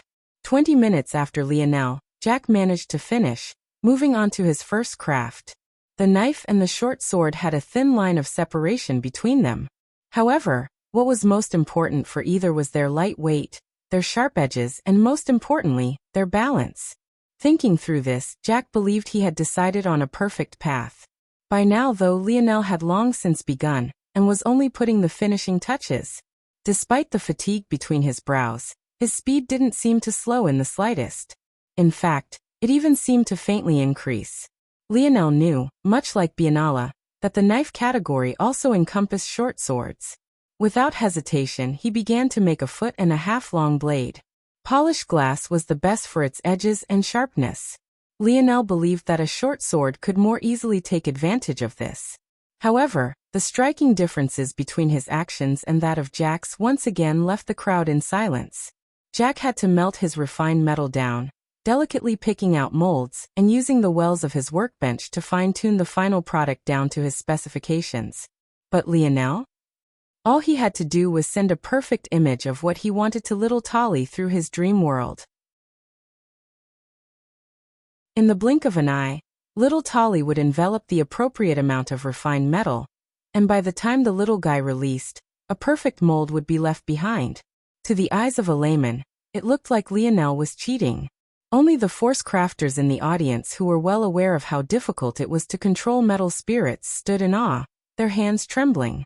Lionel, however, couldn't be bothered to consider the thoughts of those on the outside. Whether they believed he cheated or not didn't matter to him. What was most important was that they knew Black Star existed, and that they knew if he could cheat, then how could he possibly have made a faulty product? I'll add a force art to help its swiftness. If I modify this force art like this, I'll be able to gather the wind's momentum behind it with each successive combo it lands, effectively giving it a small wind domain. This sword has an incredibly thin blade, but polished glass is too brittle in such large quantities. I'll give it a heat treatment, and space out some force arts to make it more ductile. Most importantly, I'll add an impact dispersal force art. I should probably use this dispersal art on the rest as well. A saber is heavier than a sword. It'll be more difficult to forge out of polished glass. I'll add a strong curve to it. With that, the force on the blade will be applied in increments rather than all at once. I'll modify the dispersal art. The battle axe is actually much easier than the saber in this rare case. The blade of a battle axe would be just as large as a saber, but it has a more defined structure to support it. If I make the blade especially thin as the edge and widen it very gradually, there will be a natural force dispersal. It will slice through anything thanks to its weight and sharpness long before the structure fails. Just to be cautious though, Add polished glass has none of the flexibility a staff needs. I need something more than just dispersal arts for this. I need to change the whole structure. Alright, I'll hollow out the center and weave a double helix structure down its middle and fuse it to the inner wall of the staff. I'll add dispersal arts at all the joints of the double helix, making the structure even stronger. Lionel worked one miracle after another, his smile becoming brighter and brighter. If others didn't know better, they would think that he was actually recovering the longer he worked. But that was exactly what was happening. Compared to using a technique reserved for silver crafters, this was like a walk in the park for Lionel. His dream force was recovering far faster than he was using it at this moment, so how could he not be getting better and better? The moment Lionel finished his staff, he rose it high with a triumphant pride. He swung it down with all his force. Under the astonished eyes of all the crafters present, the staff bowed under his strength.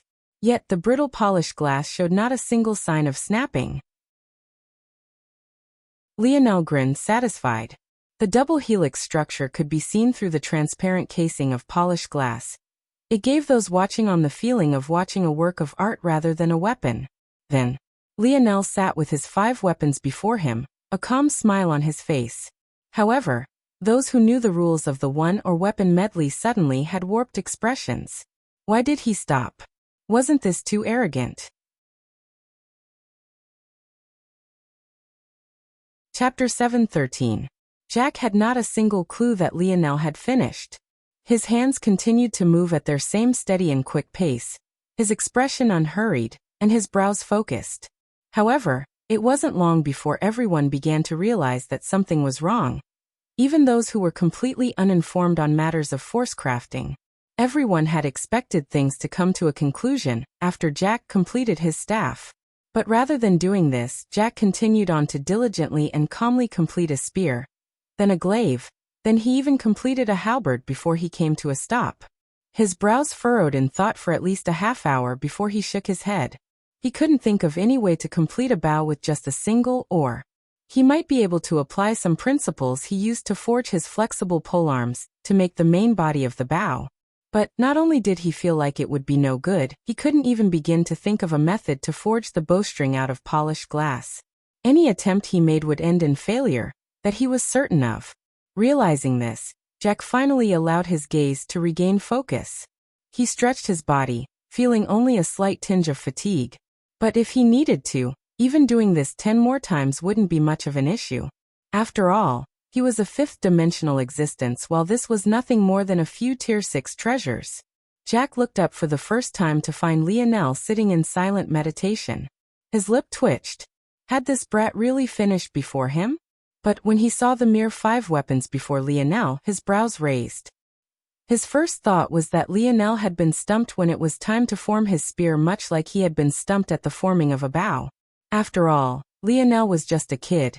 It didn't make much sense for him to be proficient in so many weapons. Compared to the sword, the spear was a much rarer weapon in terms of how many used it. The learning curve needed to learn it was far more difficult. However, when Jack's gaze landed on Lionel's staff, he froze. A moment later, fury lit his features, a wild force whipping out from his body. Boy! Lionel, who had been in meditation, frowned and opened his eyes. Though he seemed to be mostly able to ignore Jack's pressure, he still didn't like the feeling. It made him feel as though a bucket of honey was being dropped over his head. The stickiness and discomfort was about the same. You're finished, Lionel said plainly. Are you trying to humiliate me? Do you think that I'm so simple to handle? Lionel's frown deepened. If you want to take it that way, I can't stop you from doing so. Jack's chest bellowed, heaving up and down. It might have been a nice sight had he been a woman, but unfortunately, he was just an old man who had lost himself to his rage. If before Lionel wasn't already certain that Jack had some terrible memories surrounding craftsman duels, he was certain now. This man was usually much too good at hiding his intentions to be acting like this due to what he thought was a single slight. However, Jack thought he had a reason to be infuriated. The spear was indeed more complex than the staff, but the principles behind their creation was almost identical.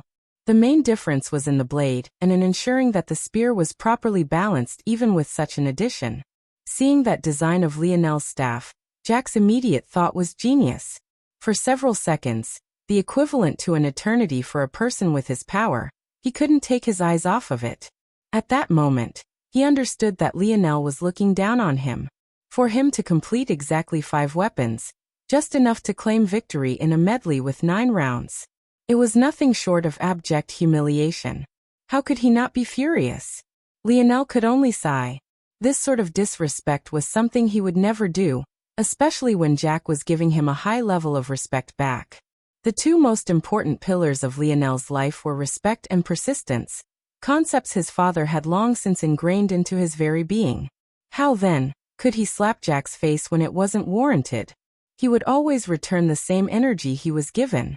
Unfortunately, though, this time, there was really nothing Lionel could do. Creating a weapon meant embodying its spirit at every step. If there was a way Lionel could circumvent this, he would. But for a spear master like himself to create a spear, it was impossible for his spear force to not take center stage. The moment this happened, whatever he was working on would shatter no matter what step of the process he was at. Trying to force this not to happen would be akin to trying to use the silver grade technique on a much higher level than he was currently. Such a thing would drain him completely. Even if he did succeed, the product would be faulty since he didn't put his heart into it. And beyond that, his stamina would have been completely drained in the attempt, meaning he wouldn't be able to continue to make more anyway. No matter how he looked at it, it simply wasn't worth it. Bring out your knife. Jack restrained his voice, reining in his emotions. Since this brat wanted to play, he would play. He would make sure he was crushed so thoroughly that he could never raise his head again. Lionel reached out a hand, causing the short sword to zip into his palm. He swung it lightly, causing the wind in the surroundings to sing. Before the first round even began, just looking at this scene, Jack's expression sunk. At that moment, his heart trembled uncontrollably. Chapter 7:14. Jack's face turned completely ashen. The crowd on the outside hadn't even gotten to say a thing when they noticed his uncontrollable trembling. However, the process had already begun. Elder Bianalas' badge, which was still on the ground beside Lionel's force crafting glove, suddenly began to glow. With a subtle sweep, a gentle energy rose Lionel's short sword up to meet Jack's knife. Jack gripped his fists, calming his breathing. Polished glass was used to refine edges of blades normally. As a result, it was known for its sharpness, but lacked in other important qualities like ductility. Due to this, it could become extremely brittle when used in large quantities. As an expert crafter, Jack of course knew this. So he tried his best to limit the size of his crafts. When he saw that Lionel had made a short sword, he almost snorted in contempt. In fact, he would have had he not instantly been shocked by Lionel's staff. But at this moment, he couldn't find the heart to sneer. The gentle energy exuding from the badge rose up both short sword and knife. Soon both weapons began to tremble. The weapons medley tests all came in 2 parts. The first testing the structural integrity of the craft, while the second tested its strength. This trembling was a part of the first test. Different frequencies of energy would be poured into the 2 weapons at varying speeds. Gentle and long streams of force, fast and choppy, large and abrupt. The integrity of the blades would be put through a gauntlet. However, this gauntlet was only a preliminary test. The threshold that needed to be met would be decided by the level of the badge of the craftsman. As such, both Lionel and Jack were being tested by the standard of a Tier 9 crafter. Unfortunately for Jack, this round was nothing short of torture because he knew that the true test was only coming. In that moment, the trembling finally came to a stop. Jack felt his heart was in his throat as the 2 weapons were raised against one another. Then, they collided. Clang. Crip. TSSS. Ding. Silence felt as half a blade clattered to the ground. Jack watched on with a vacant expression as his knife was sliced through. It felt as though his soul had left his body. Kayla and the others were at a loss for words. Let alone them, every member of the audience looked like they had seen a ghost. Many had to pinch themselves to make certain that they were still awake. Lionel opened his palm, allowing his short sword to fly back to his hand. Bloop blip, Lionel chuckled. Yes, you did good. That Metal spirit? Jack was unlike his wives. Not only was he personally here in the flesh, he had more knowledge. There was not a single doubt in his mind what he was looking at. All sorts of emotions shot through his body. Astonishment, shock, despair, greed. This metal spirit, just how much was it worth? If he had it and sold it, let alone enough resources to enter the bronze grade, he might not have to worry for a thing well into the silver grade. Of course, Biennala was being delusional. Whether or not he still had the talent to become a silver grade existence was still unknown.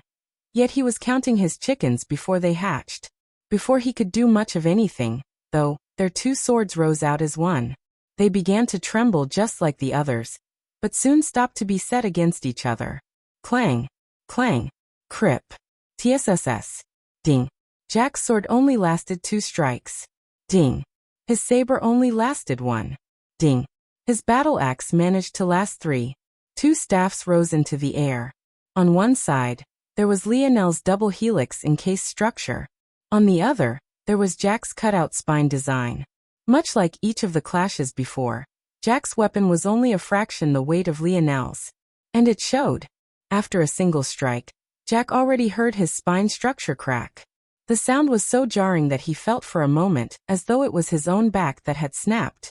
The second strike bent Jack's staff out of shape. If it wasn't for his spine structure, the weapon itself would have already long since collapsed.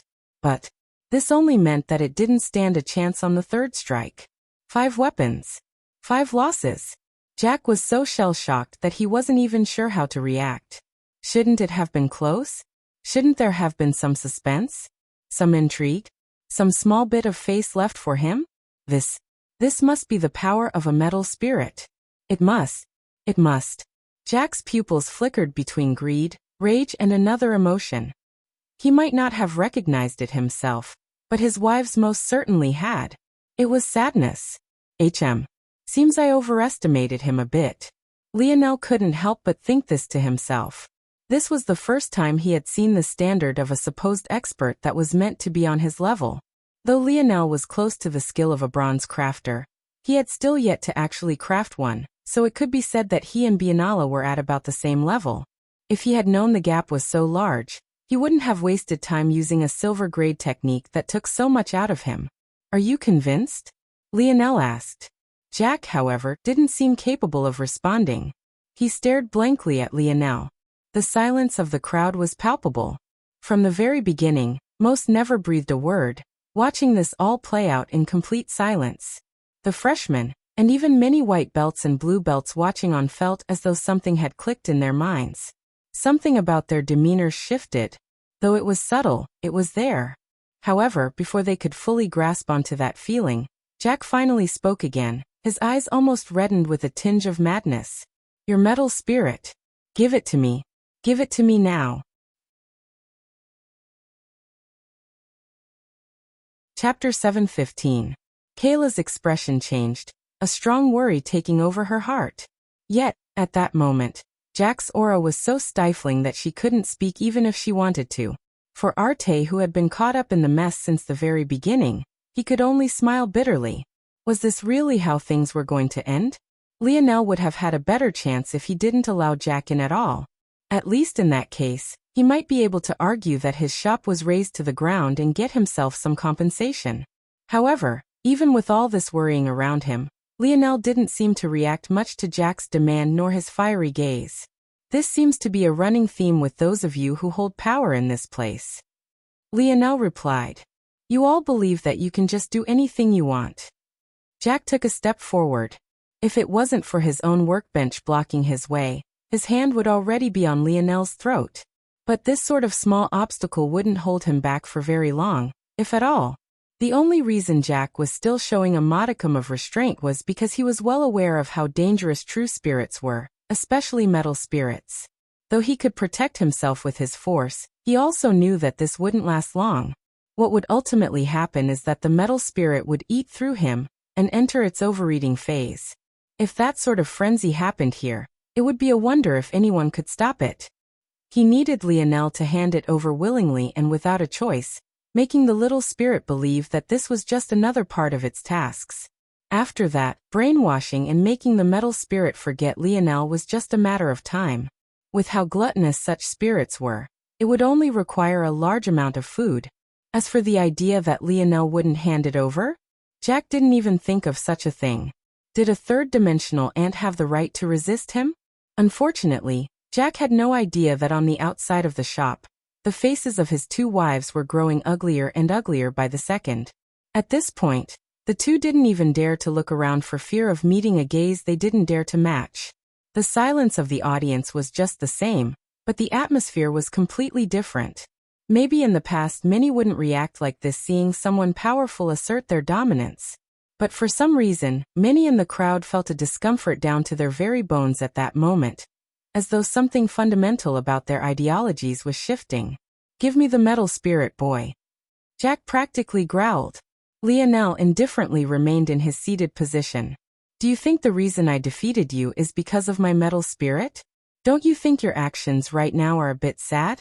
Even an elder can't take their loss in stride?" Lionel's words seemed to hit Jack's sore spot. However, this time Biennala didn't answer. He took another step forward, even sliding his own workbench out of the way. Lionel sighed and shook his head. Jack's footsteps suddenly froze. An image of what was being projected to the outside alongside an image of the crowd appeared above him, causing his face to twist and distort. He suddenly realized now why Lionel felt so calm. How could he actually not notice that he was being recorded? How long had this been going on for? How much had they seen? When Jack locked onto the faces of his wives, he realized that the situation wasn't good. However, wasn't it already too late? Since these people had already seen his true face, who cared anymore? What was a position in valiant heart worth in comparison to a metal spirit? Just a single metal spirit could probably buy out this entire world. "Give it to me." Jack growled. His patience had run this. A swirl of endless emotions threatened to erupt outward as he took another step toward Lionel. But it was exactly this step that made him freeze once again. He didn't even manage to take a second at all. He felt his aura disperse as a strong spatial force locked onto him. He realized in that moment that no matter how hard he tried, he couldn't move a single inch. Lionel continued to sit with an indifferent look on his face, as though he always knew Jack wouldn't be able to take those final steps. "You should be embarrassed to call yourself an elder." Lionel continued coldly. "Since you don't seem to be convinced, I'll make you convinced. Little Tolly." Blop bloop. Lionel snatched a refined piece of polished glass. His fingers began to move, gradually picking up steam as though they were doing nothing but warming up. In what felt like not even 10 minutes, the arc of a bow appeared before all their eyes. It curved along an elegant path and stood at 2 meters tall. In addition, it had the very same double helix pattern Lionel had used for his staff, sparkling and reflecting the gentle blacks of the second floor. You must have felt that it was possible to make the bow's body, but its string is what you couldn't figure out how to do, correct? Lionel seemed to be asking a question. But judging by the fact his hands never stopped, it seemed he didn't care to receive an answer at all. Jack clenched his jaw, his eyes reddening. But even to this point he couldn't move a single inch. "Hey, race the difference between you and I." Lionel took what remained of the refined ore and separated them out in small fingernail-sized balls in the blink of an eye. Snatching one, he had one of little Tolly's many parts envelope it completely. Pinching his fingers, Lionel began to oscillate them back and forth, slowly pulling his hands apart as the ball quickly became a long string so thin it could hardly be seen. Lionel repeated this exact process over 100 times. His precision was so perfect that each and every thin string of polished was exactly 5 atoms wide. But they were simultaneously as brittle as glass. Just a single touch could make any one of them snap. Just what was he thinking? Chapter 7:16. Little Tolly split into over 100 small pieces, coating each and every one of the fragile pieces. For a moment, it looked as though Lionel had 100 long lines of silver stacked before him. Then, with a thought, they began to twist relative to one another. First they combined in groups of 5, twisting into a thicker line. Then those groups of 5 combined with 3 others like them to form groups of 4. Finally, those full bundles of 20 came together, forming a final line. All the while, Lionel's quill moved like lightning. His movements were so controlled and precise that he didn't have to pause little Tali's actions even a single time. He was absolutely perfect. When little Tali finally slipped out from and revealed the final product, Jack felt as though his eyes were about to bulge. However, as though he didn't notice, Lionel calmly attached the newly made bowstring to its body and lightly pulled. The twang of a bowstring seemed to pluck at the hearts of all those who saw it. Bloop blop, little Tali's many parts came together as one and happily landed on Lionel's hands, snaking around his fingers until it snuggled around his wrist. It was only at that moment that Jack realized that Lionel hadn't used his force crafting gloves from beginning to end. He clenched his jaw, but still couldn't move an inch. "I'm not one to be bullied in silence," Lionel said. "Seniors like you can't be considered my senior." Who knows whether it was by design or coincidence, but Lionel didn't call Biennala elder this time. His message couldn't have been more clear. "I was lucky this time because my force crafting saved me, but it's impossible to tell what would happen if I was on the outside. I can only hope that there's a swift and justified punishment." Lionel's plain words were like hammers to Jack's heart. Unfortunately for the latter, he was soon forcefully teleported out. Jack appeared on the outside, finally regaining control of his body. His first instinct was to blast all the energy he had been holding in toward the shop. But before he got a chance to, he felt like several eyes had landed on him. Jack's aura completely deflated. His rage had nowhere to vent itself, and his embarrassment seemed to have only increased by several times over. Without a word, he turned and sliced through the crowd on his way out just as the picture above Black Star reverted back to its silver and black emblem. The crowd all watched silently as Biennala, followed by his two wives, departed.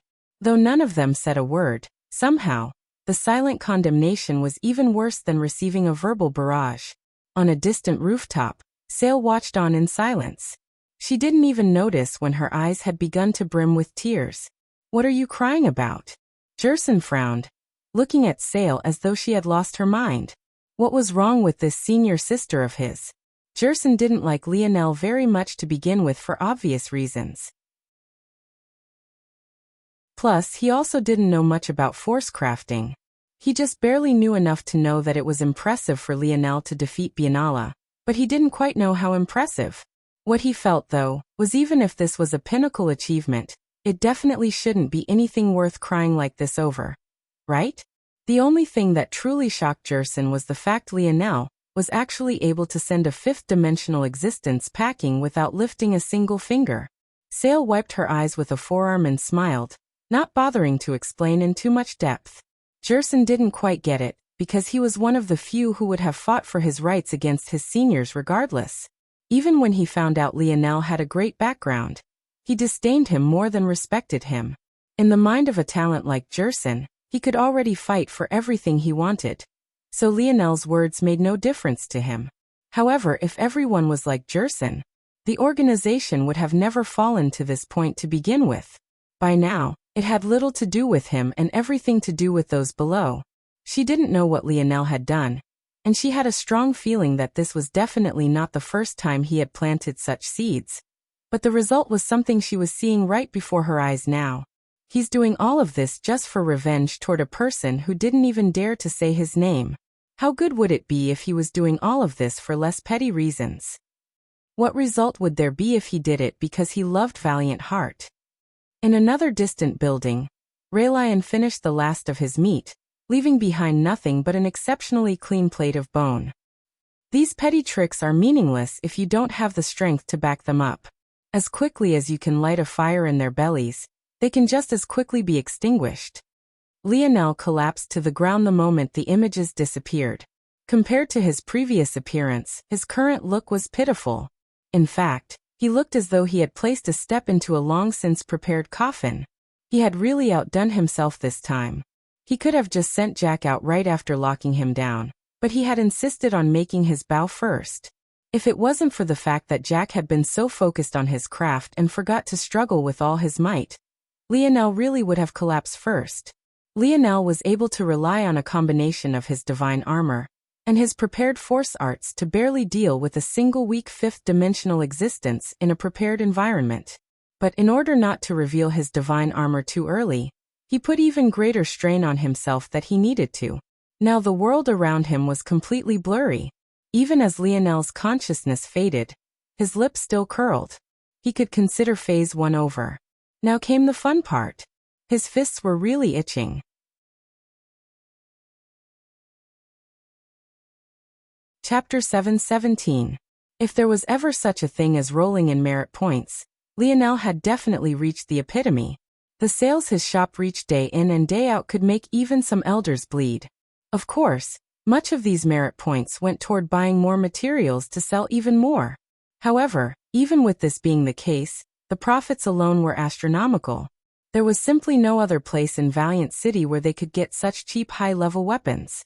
It could be said that Lionel single-handedly raised the strength of all black and white belts by at least a level. As for blue belts, due to the fact he never sold weapons above the Tier 7 level, their strength remained about the same. When Blackstar truly began to pick up steam, the Ore factions made their move, each signing contracts with Lionel.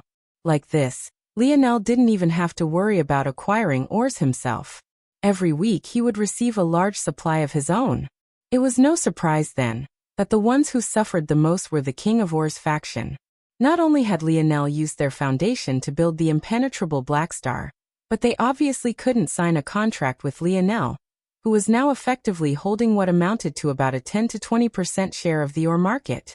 This didn't seem large, but when it was considered that most of the customers the Ore factions had came from merchants of the Milky Way, the fact Lionel managed to swallow up such a large share was enough to make anyone mad with greed. All of this said, there was only so large such a small shop could grow. Even setting aside the fact that 70% of all the sold weapons, armors and consumables were crafted by Lionel personally, Valiant Heart was only so large, and there were only so many students.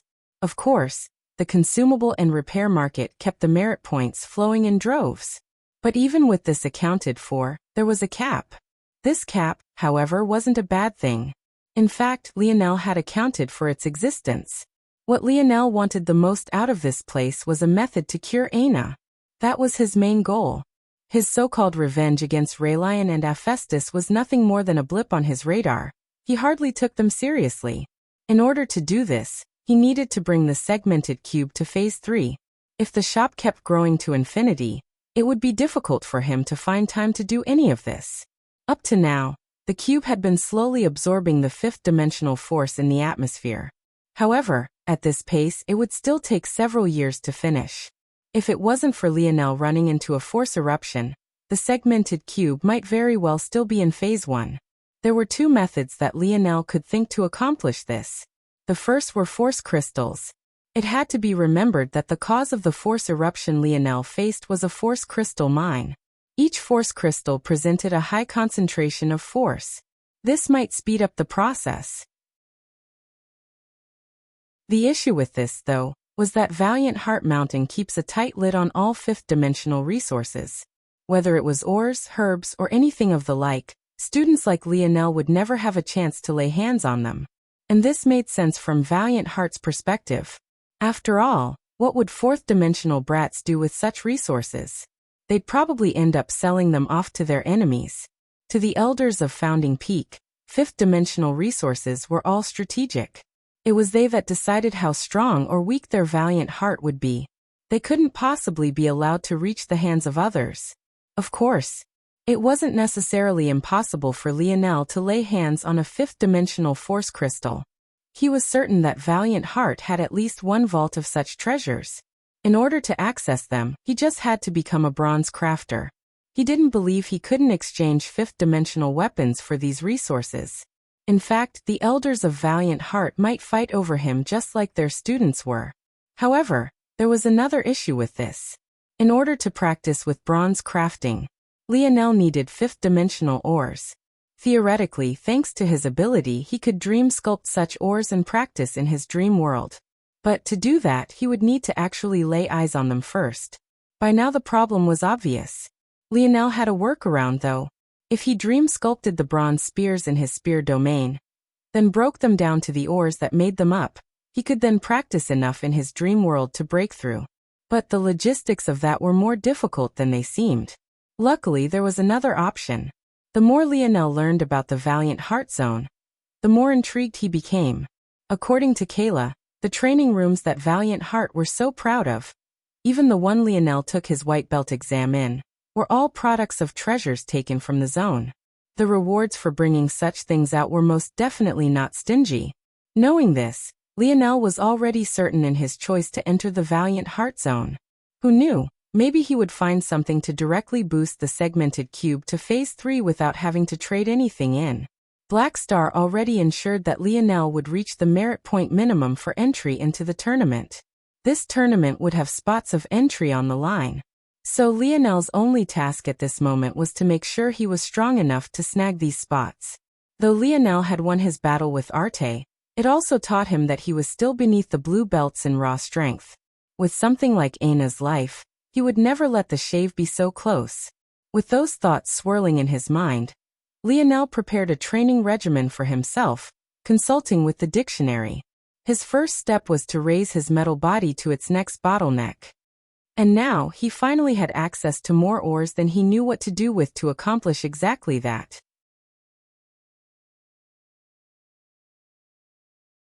Chapter 7:18. Lionel sat in a private room, looking at piles of ores that dwarfed his body in size. He had long since finished his work for the day, so he was focused entirely on himself. Of course, with Lionel's level of skill, he could complete even a Tier 7 weapon in barely 10 minutes. As for weapons below that level, he was even faster. Considering how few could actually afford a Tier 7 weapon, he only needed to make a small number a day. So after about 3 to 4 hours, he had already wrapped up. My metal body is at the lowest Tier 1 right now. The meaning behind this was simple. Lionel's body, when his runes were activated, was as tough as a Tier 1 fourth-dimensional Oregon. Since his foundation was built upon herb ore, the strength of his body scaled along with it. Normally, it would be very difficult to raise his body beyond this. However, Lionel had the puppet master to thank for why this was not the case for him. After absorbing the puppet master's force and healing his body, Lionel's senses picked up on the changes to his body. Though there was no great change to his strength, the bottlenecks he would have experienced all the way up to the Tier 4 level were completely cleared. All Lionel had been missing to improve were the ores themselves, and now he had them. What Lionel had left was a choice of how to progress his metal body. Ultimately, all metal bodies were excellent at defense. How could they not be? Metals and their ores were among the toughest materials in all of existence. However, this didn't mean that there weren't certain choices to be made. It had to be remembered that from this point on, Lionel could give himself affinities through his metal body and his divine armor. His divine armor could be considered to be a temporary boost until he switched to a new one. However, his metal body was permanent and had to be slowly grown over time. But in this way, much of Lionel's choice had already been made for him. Without a doubt, Lionel's strongest asset was his innate force node and his Scarlet Star force. However, he couldn't even use it without burning himself from the inside out. The best way to deal with this was obvious. Lionel needed to refine his body with star, light and fire elemental ores until his body could withstand his own strength without imploding. After consulting with the dictionary, and using some of his own deductions and speculations, Lionel came to a decision. Ores that carried 3 elemental characteristics were too rare, and often wouldn't appear in lower dimensions. As such, he could only choose 3 separate ores. The first was Blazing Night Oregon. Right from the very beginning, if others knew that Lionel actually wanted to absorb such a thing into his body, they'd believe him to be a maniac. The ore looked like a crystal with a dancing red-black flame within. Just gazing upon it made one feel as though a shiver was crawling up their spine. Blazing Night ore was a fuel-type ore. Much like how ancient Earth used coal and crude oil, Black Night ore could fall within such a category of combustible energy as well. It was a favorite of force crafters and force pill crafters who might need an extra boost of heat during crucial moments. The method of using this ore was quite special. Rather than actually combusting them, they would be rubbed against an abrasive material until the ore began to give off fine dust particles. These fine dust particles could then be added to a flame in intervals to explosively increase its destructive capability and its heat. Though a flame seemed to be dancing within the crystal-like exterior, it was nothing more than an illusion. The danger wasn't hidden within, it was the entire ore itself. If it came into contact with any heat source, boom. Yet, Lionel had an entire pile of them stacked up in front of him, in what could only be said to be far from a controlled environment. The second ore might be even more dangerous than the last. It was known as refractive gold. Living up to its name, refractive gold was an exceptionally beautiful ore. Beneath the dark blacks and silvers of Lionel's private room, it seemed to dazzle all the more. But, even Lionel didn't dare to bring it out into the sunlight casually. Refractive gold looked like one might imagine a golden crystal to look like. Much like the previous ore, it too looked a bit transparent. But, whereas blazing night ore's danger was an illusion of the eye, refractive gold's danger was completely invisible, until it wasn't. There was no dancing fire within it, but refractive gold had a special structure that could turn even the most benign of light sources into a laser beam capable of obliterating a Tier 4 existence. If a light was trapped by the ore just right, it would bounce around its inner mirrors, before concentrating into a beam that would rival even the best of lasers even the current Earth had to offer. It was safe to say that whoever pioneered the use of this, or as the vessel type, or had to be a powerful individual unafraid of such things. Finally, there was the final ore. This one was the rarest of the bunch, and though it was nowhere near as dangerous, it was definitely by far the hardest for Lionel to get his hands on despite also being a fourth-dimensional, or, technically, this ore was known as Star Core Oregon. And like herb ore, it was not only a foundational type ore that could form the base of any craft, it also had the same name regardless of its stage of evolution. This ore was produced at the core of any dying star at, and above the fourth dimension. As one might expect, it could be found in large quantities. But even still, due to the difficulty of mining this ore, its price was still sky high. This fourth-dimensional star core, or would be the foundation of Lionel's metal body. He would absorb 3 parts star core, 2 parts refractive gold, and 1 part blazing night and shoot to Tier 4 in one sweep.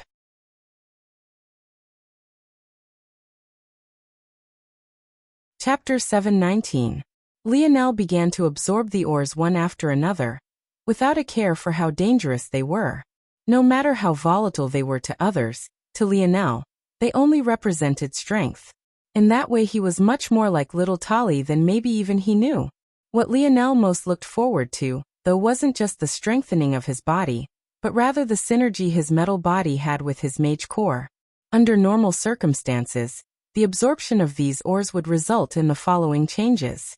Taking in blazing night ore would increase Lionel's ability to suppress the volatility of his scarlet star force. The ore itself had an uncanny ability to remain inert without the presence of flames. When this essence was taken in by Lionel, he too would gain this ability to suppress. Taking in the refractive gold would give Lionel the ability to better control and concentrate. Finally, Star Core was known for its heaviness. It was a foundational type, or well known for increasing the weight of a weapon far beyond its proportional size. At the same time, this added weight would both stabilize and increase structural integrity. It could be said that by absorbing Star Core, Lionel was heavily increasing the density of his body, and also its defense. This would offset the volatility of Black Knight perfectly, and stabilize refractive gold, to give him even more control. However, this was only if Lionel hadn't grasped Camelot's magic system for himself. When Lionel formed his mage core, his variant earth affinity did not appear as one of the petals despite the fact space. His weakest affinity, should he not use his divine armor, had a flickering black-silver petal for itself. The reason for this was simple. Lionel had made his variant earth affinity the stem and roots of his mage core. This didn't seem like a big deal, and even seemed to make sense. After all, what better stabilizing element was there outside of Earth? This was only more so for its metallic variant. However, when Lionel's metal body is taken into consideration, the fundamental nature of this choice comes with implications far more than something so simple. A mage core is the representation of a mage's magic. In Camelot's magic system, it roots a connection between body and spirit, allowing magic to be controlled more like the extension of one's body rather than requiring the use of a force art every time. This was why, After the formation of his mage core, Lionel was able to wield the elements and bend them to his will even without evoking any spells or mage arts. And it was also why even the most basic of spells had gotten a massive boost, even without Lionel modifying them. This would be the same for anyone who formed a mage core as long as their affinities were high enough. So what was the difference with Lionel? The core lay in his metal body. Due to the characteristics of his lineage factor, Lionel's mage core and metal body formed a symbiotic relationship where one could feed off the other in an endless feedback loop. This was the fundamental change that occurred when Lionel made his metal variant affinity his root and stem. This meant that whenever Lionel absorbed ores, the changes would occur not just in his body, but in his magic too. To put things as simply as possible, while Lionel's body gained all the aforementioned boosts, his magic subtly changed as well. Or maybe the changes weren't so subtle at all. First, Lionel's flames gained an explosive characteristic thanks to blazing night. If before they could just emit heat, now they wrought destruction. Even a simple fireball spell from a tier 4 Lionel would manifest like a nuke being dropped from the skies, maybe not quite so much in strength, but most definitely in feel. The second change to Lionel's magic would be his ability to concentrate his mage arts into incredibly fine beams. This would be especially so for his light elemental magic. Though this effect would be less prominent than the explosive characteristic he would gain, if used properly, it could be even more dangerous than the first change. The third change would be in thanks to Lionel's star core. Though Lionel had yet to learn any star elemental mage arts, not having had the time to research just yet, this wouldn't change the fact that he could still bend the element to his will with just his body alone. He could effectively add an impossible amount of weight behind his every strike with a thought. Yet, as amazing as these changes were, none of them touched upon the most fundamental and most drastic change. And this is where the prowess of this synergy began to show itself. With just a thought, Lionel would be able to cast earth elemental force arts that manifested the character of any one of these ores he was currently absorbing. In fact, if he wanted, he could even form any one of these ores from thin air no differently from how he might have formed an earthen arrow from a mage art in the past. In the past, Lionel's variant earth affinity would add a slight metal sheen to his mage arts. This change would increase the strength of his casts by a measure to be beyond that of a normal earth mage. However, the effect of this was limited. It would strengthen an offensive attack like Earthen Spear, or a defensive art like Grand Bell Construct. However, when it came to other more unique earth elemental arts, it would be useless and even sometimes become a hindrance. However, now Lionel had more control over exactly what variations would occur because he could now evoke specific ores, bringing his earth magic to an entirely new level.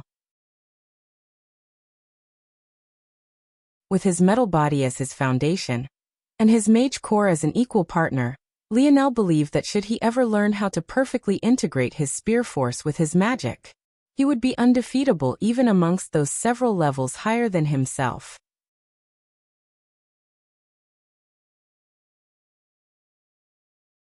Chapter 720. Lionel felt his strength soar. Beneath his closed eyelids, his eyes flickered with all sorts of colors, and even his hair began to dance with a mysterious light. Lionel's skin shimmered like polished metal even beneath the dim lights of his private room. When his eyes opened, though, his gaze was surprisingly calm, albeit far deeper. Looking at the emptiness in front of him, Lionel sighed. Improving his metal body was definitely not cheap. And, even though now he could probably swipe at the air and make more ores, that obviously took stamina. How foolish would it be for him to sap his energy just to gain more energy? Though it might be useful in battle to heal himself.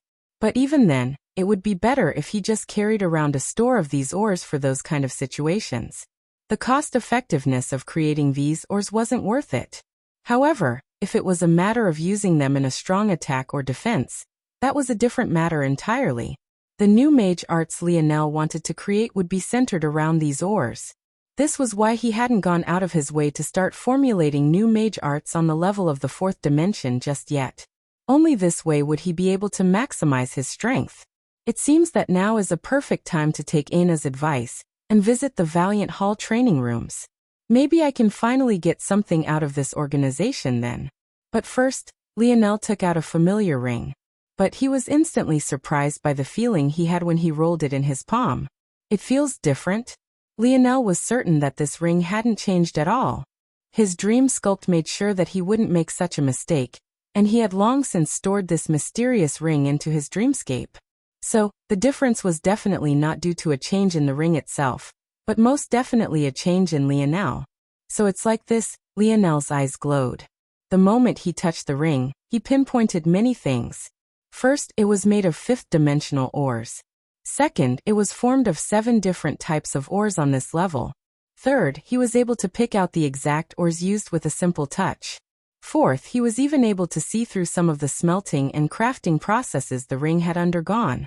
Lionel felt like if he were to dream sculpt the ring now, it would take him a fraction of the time it did before. What was shocking about this change wasn't the information, because Lionel's dream sculpt had long since informed him of all of this. What was shocking about it was that the information had been transmitted to him in a completely new way. Lionel was certain. His Earth affinity had taken a massive leap forward. He had neglected such a simple thing. As Lionel refined his metal body, it seemed that his Earth affinity would also increase. But this increase was far more than what Lionel was expecting. The only explanation then was the synergy between his metal body and his mage core. At this moment, Lionel felt that he had the equivalent Earth affinity to a Morales family genius who had stepped into Tier 9 of their 4th-dimensional metal body. And the feeling was like standing high up on the clouds. Before, Lionel could only control a 10-meter range of space in this 5th-dimensional world. But now he felt that controlling even 100 meters wouldn't pose much of an issue. Lionel took a deep breath and cleared his mind. Now wasn't the time to get engrossed in such things. What is this ring? Lionel finally asked. Ping. Replying to Seed, it is a key. Lionel raised his eyebrows. A key to what? The dictionary didn't respond. Lionel had experienced this once before in the Camelot Zone. It seemed that the dictionary didn't know the answer to this. Though the dictionary somehow knew about the Oryx and their hyper-evolution, but not about this, Lionel wasn't too surprised. From Lionel's understanding, the dictionary didn't know anything like one might expect a database to. In fact, Lionel was certain that the only data within the dictionary were the messages left by his father and his lesson plans. Aside from this, everything else the dictionary knew was based on deductions and scans. If it couldn't scan something to understand it, then it wouldn't have an answer. Lionel was quite astonished when he came to this conclusion because it meant that his father managed to create a device that was even better than his ability at doing what his ability was meant to do. Shaking his head, Lionel recollected himself. Where are the engravings from? Ping. Engravings are from a language not yet evolved. Lionel's pupils constricted. At that moment he understood. A language not yet evolved? That meant that this language already existed, but it had not gained the dialects or quirks of the engravings placed on the ring. The ring deduced that there was a language similar enough to these engravings, but not similar enough that they could be called the same. Almost like a comparison between English and Old English. That could only mean one thing. This ring was from the future. It sounded absolutely ridiculous when Lionel put the only logical deduction into tangible thought. But oftentimes, the things that less intelligent people couldn't accept were things that those who were could easily. How difficult the concept was to accept didn't matter. All that mattered was that it was the only logical conclusion. As long as this was true, Lionel didn't care even if the dictionary told him that this ring was his son. He would accept it. What he needed to focus on was not how ridiculous the conclusion was, but rather on how to make it make sense. This was what separated the layman from the experts. And for that, Lionel already had an answer. In fact, he thought of it almost instantly to the point it made the original premise far easier to accept. This ring. It was from a variant zone. The only questions that were remaining was if this ring was from the Valiant Heart variant zone or another. And how the hell had Senior Lou of all people gotten his hands on it?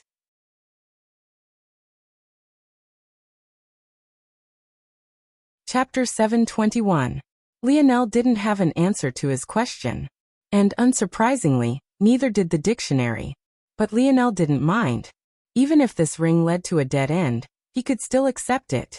Lionel knew that variant zones only appeared when a world was on the verge of collapse.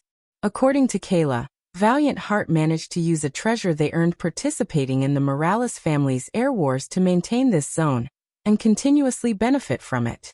Other than these facts, everything else was too variable to make any conclusions on. So Lionel didn't waste any brain power on things he knew he didn't have enough knowledge to reach a logical conclusion with. Instead, Lionel stood and began to make his way to Valiant Hall. "Hello, I'd like to take a look at the training rooms you have available." Lionel soon found himself on the second floor of Valiant Hall once again. In fact, he could even see some black belts getting ready to take their own exams, and the receptionist he spoke to was the very same dead-eyed man whose disposition hadn't changed a single bit. Without a word, the man pushed a booklet to Lionel. With a quick look, Lionel realized that the training rooms of Valiant Hall were different from the ones you might find on Hero Peak.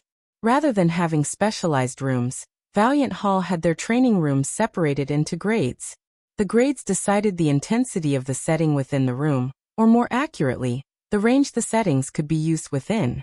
Though Valiant Hall was less specialized, and also more expensive to use, it made up for it in convenience. For the current Lionel, they were actually quite perfect.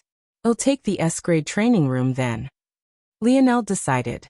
There were 3 grades below this. And unfortunately, the grades above this all require elder or equivalent status. So this was the best Lionel could do. The receptionist looked at Lionel. The prices were very detailed, so he didn't believe that Lionel hadn't seen them. A single day cost 1,000 merit points, and that was only if you used the simplest functions of the room like weight training or target practice. If you planned on using anything more special than that, the points would quickly rack up. Yet Lionel hadn't hesitated. It seemed that this receptionist with a dead look was quite the recluse. There were very few who didn't know of Lionel's wealth by now. It was almost amusing that he was surprised. Lionel took a deep breath, standing at the very center of a spacious room. The S-grade training room looked almost identical to the exam room. It too was constructed of large meter-long and wide tiles, each of which was a perfect in-between for white and black. And it also happened to be in the shape of a perfect cube. The only difference aesthetically was that the S-grade training room was 100 cubic meters large while the exam room was only 20. Lionel waved his hand forward in a command gesture. Without much lag, a hovering control panel appeared before him, filling his eyes with fascinated lights. He was once again certain that this level of force crafting was beyond Valiant Heart. But now that he knew that these things came from the variant zone, it was all easier to accept. First things first, I need to work on my Bodis flexibility. Let's see, Lionel had already decided on this long ago. Having a metal body was great, but he had noticed during his run-in with the Oryx that his body movements were growing stiff. If things continued like this, his lineage factors would end up restraining one another rather than complementing each other. His snowy star owl lineage factor should have given him great speed. But if his joints became a rate-limiting factor, then what good would that do him? The good news was that there should be a solution to this. The Morales clan's metal body, a lineage factor they relied upon to reach the top of the dimensional verse, wouldn't have such a glaring weakness. At least not so early anyway. The bad news, though, was that while Lionel's father had left him any and all techniques he would ever need with regard to force crafting, when it came to matters of actual combat, he abandoned his son completely. Lionel could almost imagine his father cackling somewhere far off in the universe, his feet up on a table and a grin on his face, watching his only son struggle. Why his father had done this, Lionel had no idea. But if there was anything his father was good at, it was being really stubborn about arbitrarily drawn lines. If he wasn't like that, Lionel probably wouldn't have spent his whole life thinking that his mother had abandoned them. Lionel still had a shred of luck left, though. At the very least, the dictionary didn't leave him hanging this time. Dealing with the stiffness of his body was all about taking a preemptive approach. The immediate aftermath of a breakthrough in metal body would leave the metal essence he had absorbed in a very malleable state.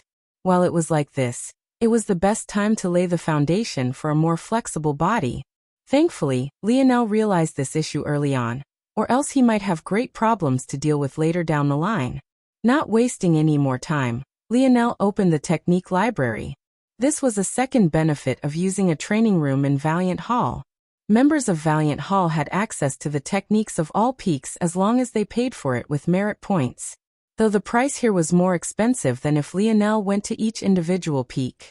It was once again matchless in convenience. Lionel soon found what he was looking for. And not long later, he used the help of the dictionary to decide what the best choice was. However, his face couldn't help but twist when he realized what it was. He really wanted to cry tears but had none to shed. His hand hovered above the screen, twitching. 108 Rising Suns.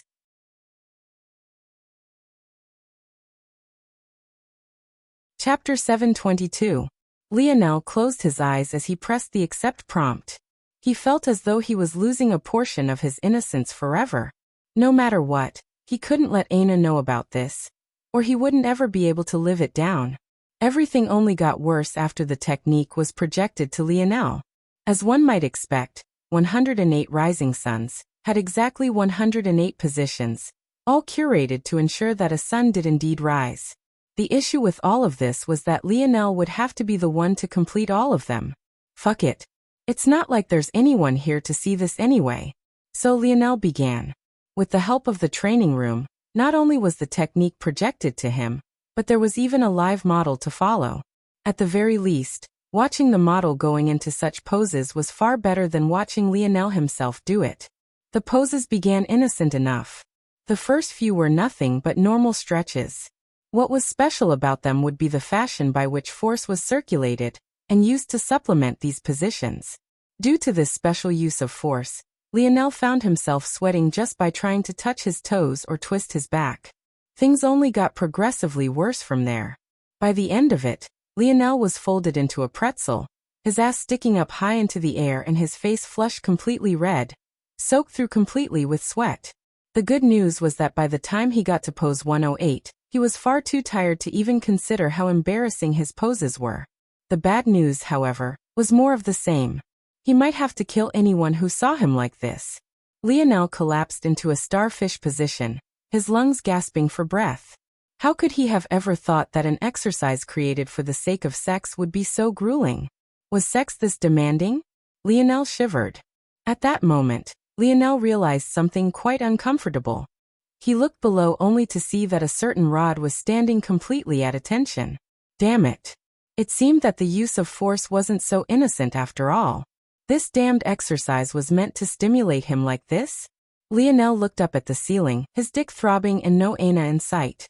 It was then that he realized, according to the dictionary, he had to do this twice a day for at least a month to get the lasting results he wanted. In fact, he would have to maintain this regimen for as long as he was in the fourth dimension, as he would likely have to find another for the fifth. Is this what they meant by absolute power corrupts absolutely? I haven't even gotten to absolute power yet, though. Several dozen minutes later, Lionel's loins finally managed to calm their fire. Of course, a harsh and cold shower helped volumes with this. Luckily, this training room also had this available. After Lionel was finished, he ordered a meal and practically inhaled it all before getting back to his training. Now that this flexibility nonsense is out of the way for now, we can focus on what really matters. Lionel was quite excited for this. He felt that his body was lighter and more powerful and explosive than it had ever been. And that was just after one round of 108 Rising Suns. Now he was ready to put it into use. There were a few things Lionel wanted to do. For one, his spearmanship was far too basic. As of now, all of Lionel's attacks were of the simplest variety that might be taught to a child who had just entered a dojo. The only spear technique he had was Call of the Wind, but that was technically a modified archery technique. Ironically, he never used it with his bow. By now, Call of the Wind was too weak for Lionel to use in battle, so he never did. It was more worth it to use simple and straightforward attacks. But now, he finally had the time and the funds to use real techniques. The truth was that Call of the Wind wasn't weak. It had a C-grade reward, which made it about a tier 3 or 4 technique. Lionel could use it effectively even now. The main issue was that after modifying it into a spear technique, it became even weaker than that. And Lionel had a poor wind elemental affinity without little Blackstar by his side, so he found it to be more of a hindrance than anything to his marksmanship. What Lionel wanted to do now was clear, then. He wanted to look for a few spear techniques that would suit him and give him more powerful explosive strength.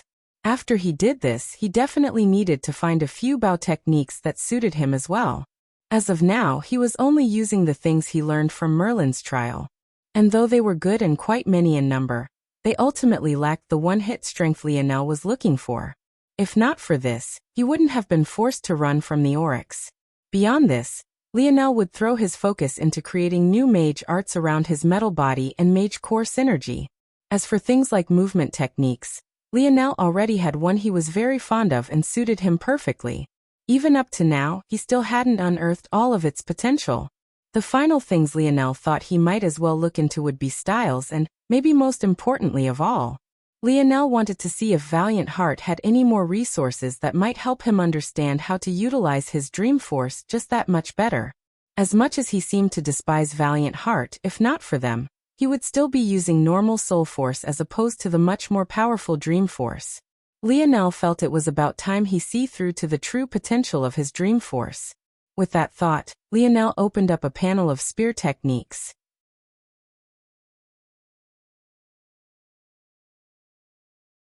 Chapter 723. Lionel soon realized that these techniques got very expensive very quickly. The yoga technique he had just bought only cost a few hundred merit points. But these tier 7 and higher spear techniques Lionel was looking through all cost several thousand at the cheapest. There also weren't a small number that could only be counted in the tens of thousands. However, if others could afford it, for Lionel, it was nothing more than a drop in the bucket. In fact, the only reason he was thinking of the expense now was because of Aina.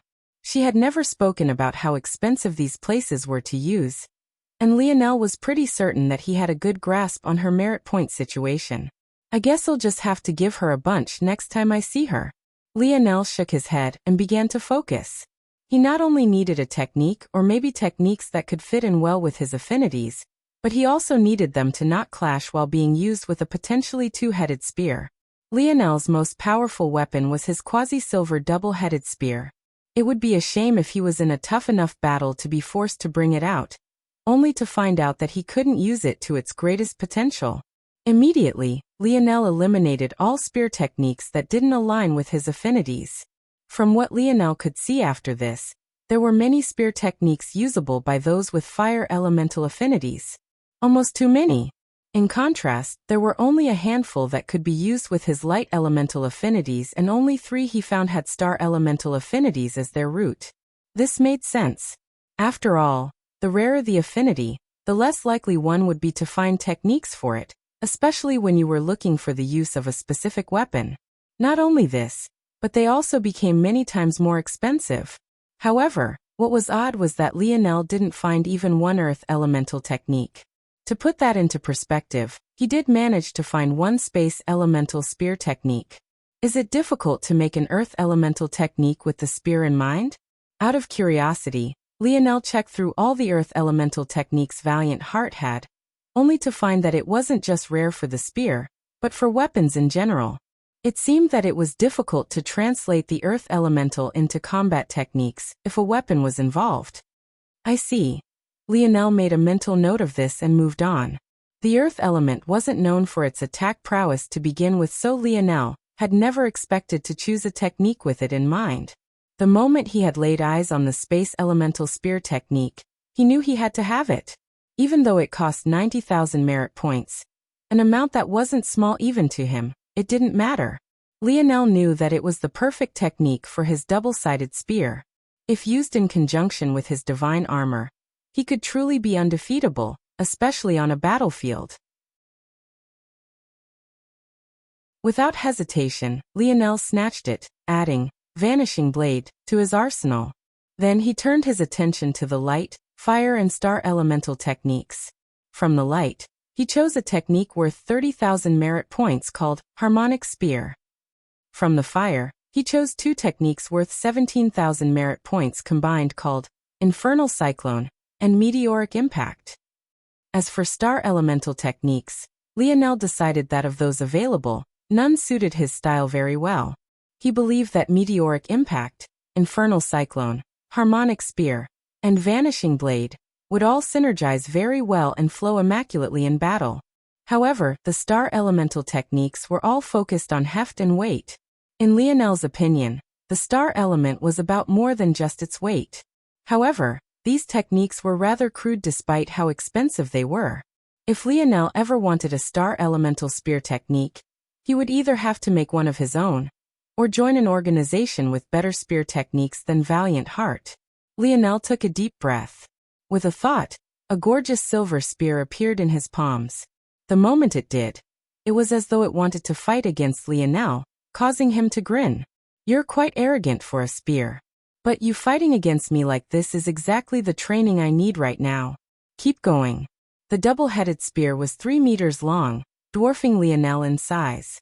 Though at the moment it was impossible to see with the naked eye, Lionel knew well from just a touch that it had the capability to split into 3 segments.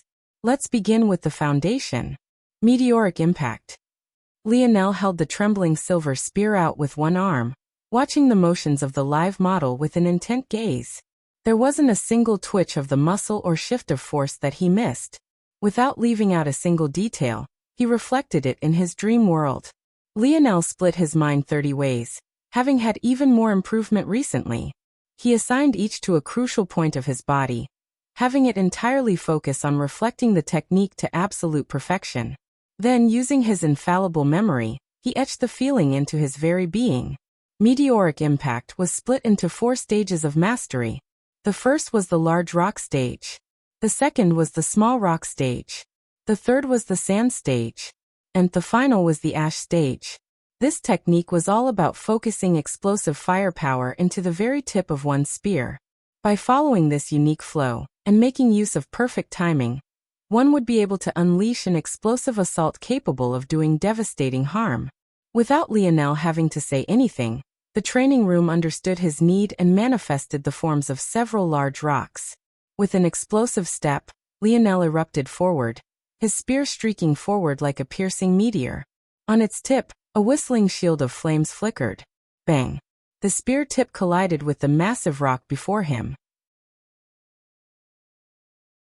In one moment, the rock trembled, and in the next it shattered, exploding outside into numerous tiny shards. In his first attempt, with a spear that didn't want to listen to him, Lionel immediately crossed the large rock stage and entered the small rock stage in a Tier 7 technique.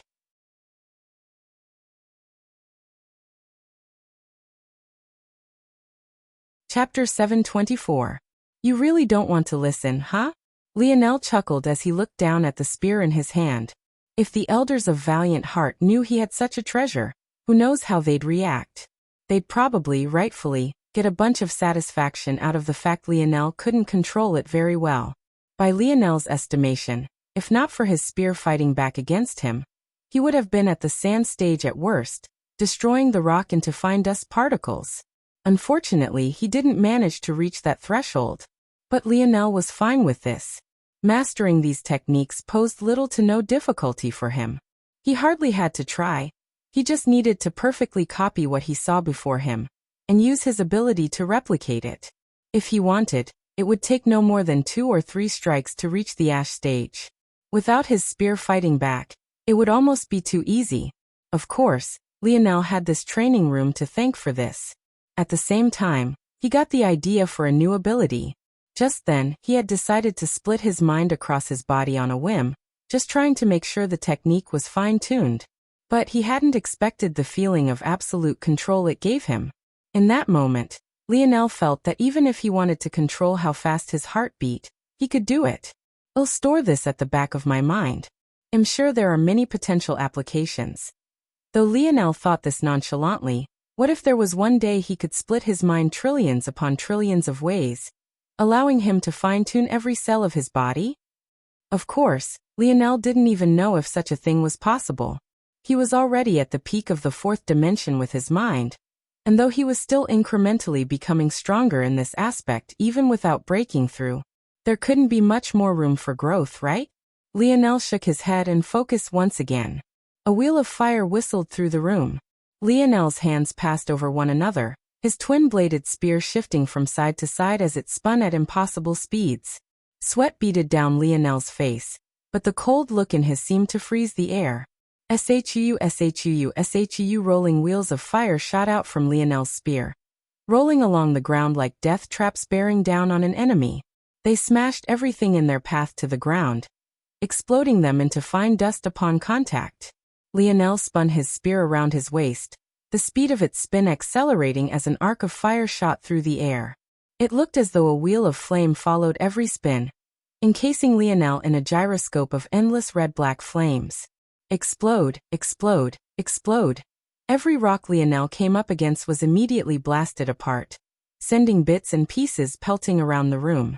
The strength of Infernal Cyclone was undeniable, and it was more relentless than meteoric impact, albeit much more difficult to control. But this was to be expected for a Tier 8 black treasure. Infernal Cyclone was built on the back of this wide-sweeping and spinning spear technique. It only became more potent when two blades as opposed to just one were involved, making it perfect. Of course, it was much better when there were multiple enemies to face, but this was exactly why Lionel hadn't chosen it as his only technique. In terms of stages, Infernal Cyclone didn't have any. Rather, it had move stances. These were broken down into the forward spin and reverse spin, which could be broken down into many iterations that didn't need to be explained. What was important, though, was that when mastered to a certain degree, these wheels of flames could jet out from the spear, leaving devastation in their wake.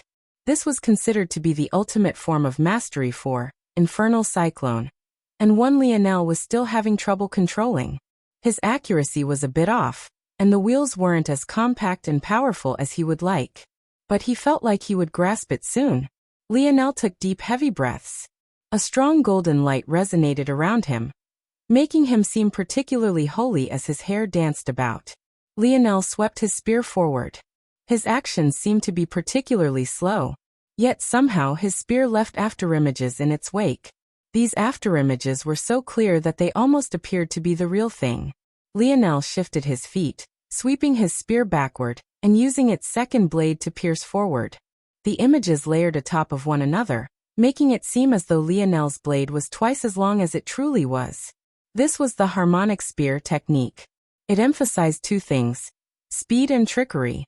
The afterimages were so clear because Lionel was using his light elemental force to reflect perfect images of his spear. At this level of mastery, they became so clear that they were almost indistinguishable from the real blade.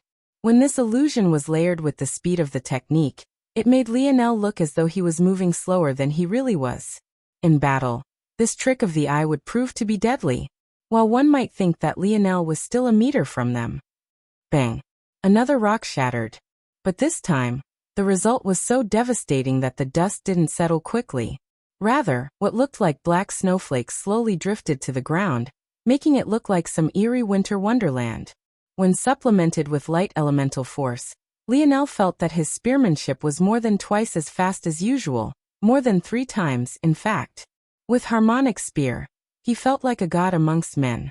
Harmonic Spear was also formed into stages, but unlike the others, it didn't have a cap.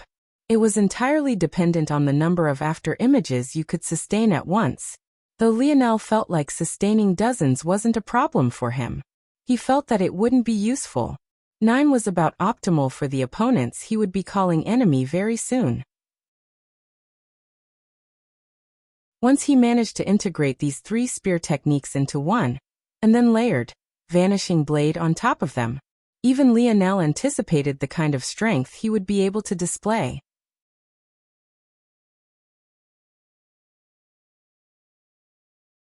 Chapter 725. An arrow streaked across the training room. Exploding pockets of air hovered like a halo around it for just a moment before it shot by. If one looked closely, though, this arrow seemed to be far too large to have been shot out of the bow of a normal human. It was encased in a force that made its weight and substance far more substantial. The moment it impacted against the opposite wall, tearing a path through several prepared stones, the training room shook and quaked. Lionel slowly put his bow away. He had put this room through a lot in the past several days. He was surprised it hadn't collapsed yet. Of course, he had no intention of holding back. After everything Valiant Heart had put him through, maybe destroying a few training rooms would be the best way for him to get some payback. Shaking his head, Lionel began his second round of yoga for the day. Lionel was very surprised by how much these yoga poses were helping him. Without exaggeration, if he had to pick the single best technique he had learned during this partial seclusion, it would be 108 Rising Suns. It wasn't the most powerful, obviously, and it couldn't be applied directly in battle. But the benefits it gave to Lionel as a whole couldn't be understated. Lionel felt that his coordination was through the roof. At the same time, his speed and even his strength had taken a tick up. The more limber his body became, the less work Lionel had to put in to fight against its limitations, and thus the more direct and efficient strength he could apply. From Lionel's estimation, a small tick up in flexibility caused sweeping changes through his body, especially since Lionel was a person with high levels of coordination to begin with. All of this should have made Lionel very happy, but the reality was the opposite of this. Of course, this unhappiness had nothing to do with the embarrassment of the poses. Lionel had long since gotten over that. Rather, much more seriously, it put a big problem of Lionel's into perspective. This time, Lionel had been able to pick out a facet he could improve in and fix it. However, what about next time? Lionel wasn't Aina, who had an intuition about how to best train her body. Lionel had to deduce and often guess at everything. Never in his wildest dreams did Lionel believe just adding some flexibility to his body would cause such wide, sweeping changes. This led to Lionel being stifled by a fear of missing out. What if there was some other simple method he hadn't quite grasped just yet? What if there was some important training method he should be starting now to set a foundation for the future he was completely unaware of? Toward such a thing, Lionel could only sigh. Dedicating one of his split minds to always pay attention to his Bodhi's state was about the best he could do in the regard. Finishing up his exercises, Lionel took another cold shower and engulfed an entire family's worth of food before turning his attention back to the control panel. At this point, Lionel was quite satisfied with his gains. He had learned 4 spear techniques, 1 excellent bow technique, and he even had the framework for several new mage arts being configured and tested in his dream world even right now. For now, Lionel decided against choosing a style. After looking through all of them, Lionel didn't find any that were truly worth it. Though those styles seemed extremely powerful when he first learned of them in Brave City, months removed, Lionel realized that they weren't much different from parlor tricks. Lionel found that shifting his state of mind to use these styles was a hindrance to his optimal battle state, and splitting his mind to maintain them would still, likewise, be hindering his best self. Lionel was a cold and calculating warrior. He meticulously broke down his movements and that of his opponents into countless numbers of very rare few could understand. However, none of these styles were quite like that, and those that were seemed like cheap knockoffs of something Lionel could do on his own better. So Lionel ignored styles for now, deeming them to be a waste of time. Instead, he turned his attention to everything Valiant Heart had on Dream Force, his eyes lighting with excitement. If this went well, he might very well be able to bring his ability to a new level. What was unique about Dream Force that set it apart from every other force type was in the fact every living thing with a consciousness had it. It might have appeared in very small quantities in most people, but that didn't change this fact. What made those with Dream Force affinity special was that they were able to use this unique force in large quantities. These individuals could be considered to be hyper-aware. They had minds that worked on a different level than everyone else. When Lionel began to delve into the world, he truly began to learn something new. Within the dimensional verse, abilities weren't as random as Lionel once thought. Though there were always instances of unique, uncharted abilities popping up here and there, most abilities could be separated into defined categories and graded in very specific ways. This grading system was known as the Ability Index, and it was widely accepted. It was likely due to a comprehension of the Ability Index that Arte was so easily able to decipher that Lionel had a sensory type ability. For example, take for instance the Ability Index of telekinetic individuals. These people were separated into 4 categories based on the strength of their ability. The first level was called Control. The second level was called strength. The third level was called amplification. And the fourth and last level was known as sublimation. There were countless individuals born with telekinetic abilities, but most of them fell into the weakest control category. As one might expect, then, those with Dreamforce-related abilities also had their own ability index, and were likewise separated by strength.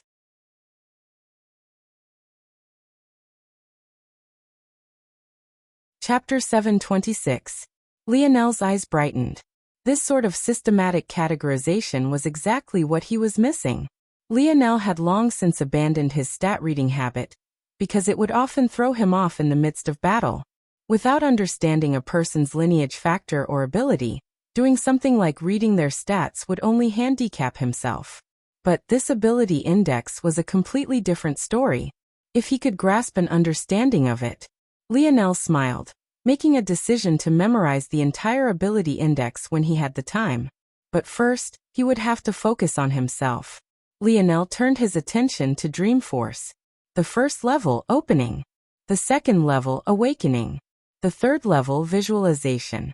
The fourth level, control. The fifth level, manifestation. The fifth level in particular had a red underline, causing Lionel to sigh. The reason this ability index existed was obvious. But it was also a guide to follow on how to improve one's ability and what path to follow. In a lot of ways, Lionel wished he had known about this ability index long ago.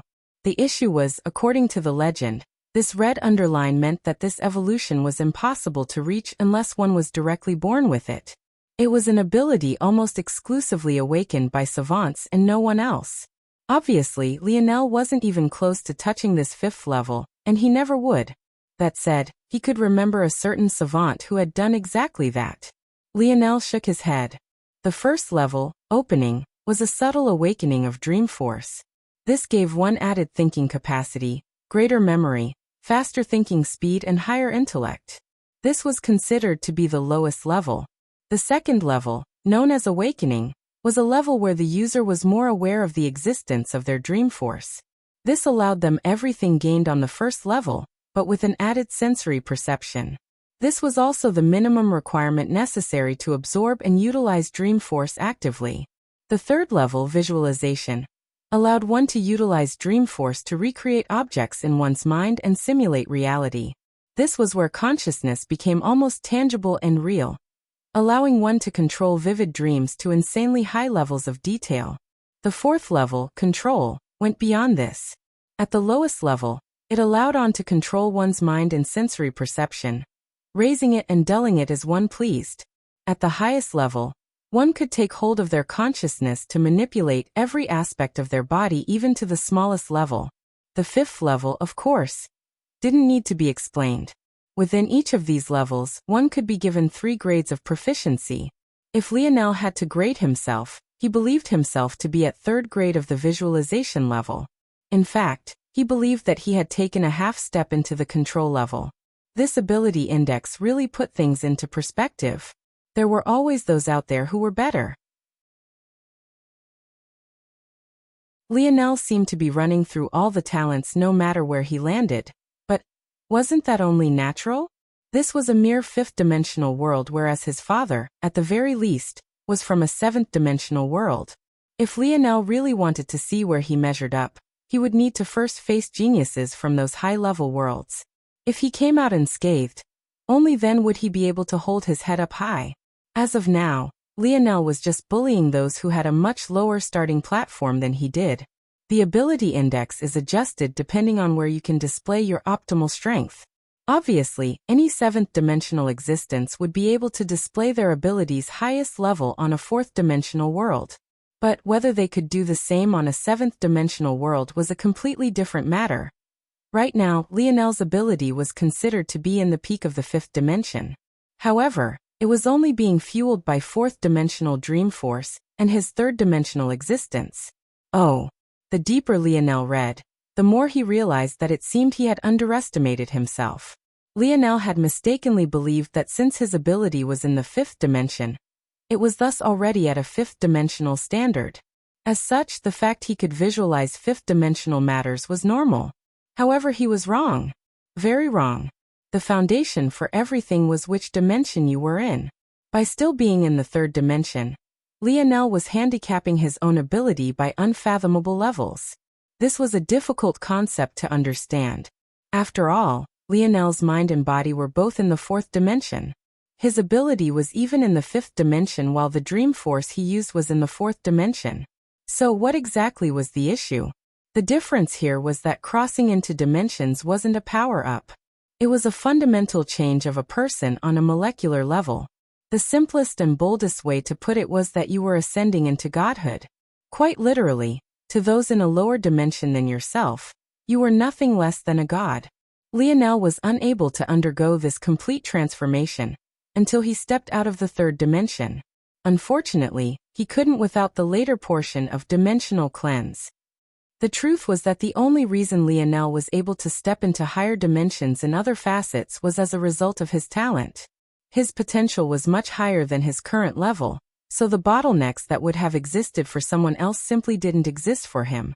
But none of this changed the fact that his overall abilities were all weighed down by a massive third-dimensional anchor. This was all to say one thing. The fact that Lionel could exhibit the fourth level, control, in his current state, even while being in the fifth-dimensional world that should have suppressed him, made him nothing short of a monster. I see. Lionel came to a realization. This was why his split minds kept increasing. He had never reached a cap to begin with. And maybe, the only reason he was struggling so much with simulating his enemies was because of this same reason. Lionel's understanding of his own ability took a massive leap forward.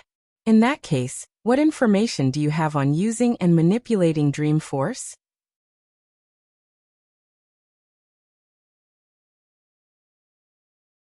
Chapter 727. Lionel began to very seriously go through all the information Valiant Heart had on Dream Force. To his surprise, there was quite some amount of it. But Lionel quickly realized how, among all the abilities one could run into in battle, and as devastating as many could be, maybe the most feared one were all related to Dream Force.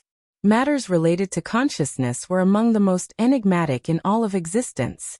To face someone who could seemingly control it was daunting. As such, the amount of information here had less to do with Valiant Heart's prowess, and was more reflective of the dimensional verse's focus as a whole. This much made sense though.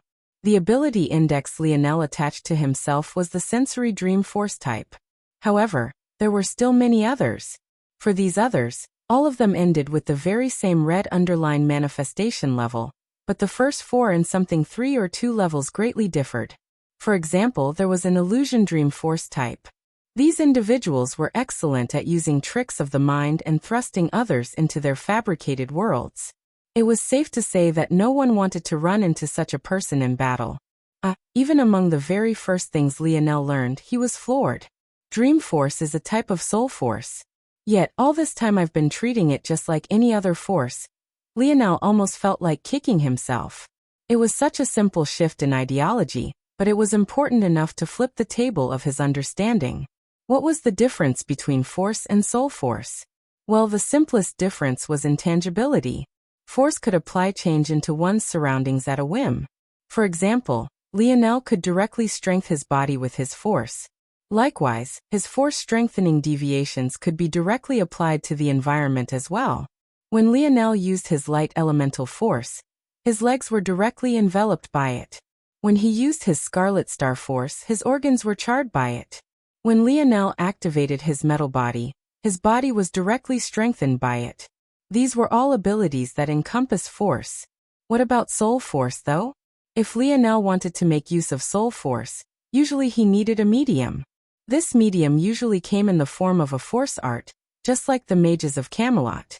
In Camelot, one needed to use their spirit pressure to execute their mage arts.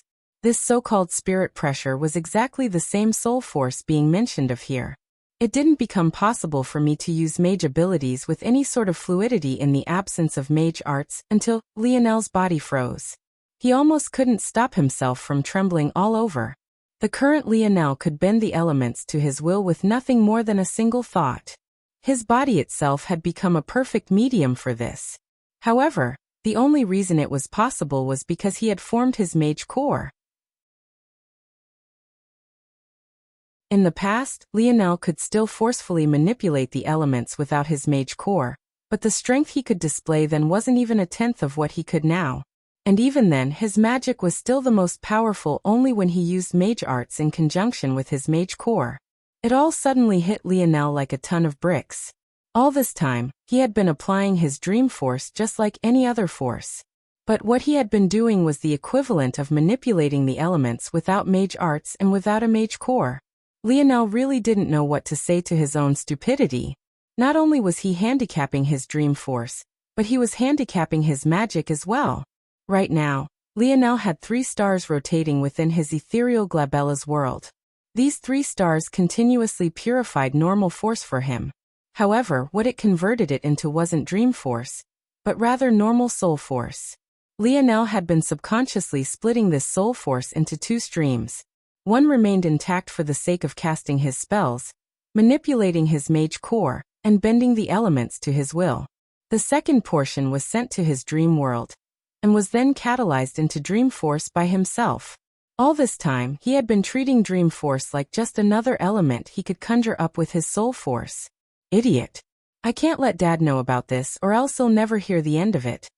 Lionel felt like he was doing a math proof for 1 + 1 is equal to 2, but the first line he started with was already 1 + 1 is equal to 2. He went through all those laborsome steps just to prove nothing. It was mildly infuriating. Without hesitation, Lionel suddenly took a massive step. He flooded all of his dream force toward his 3 stars. Bang! Lionel's mind went blank.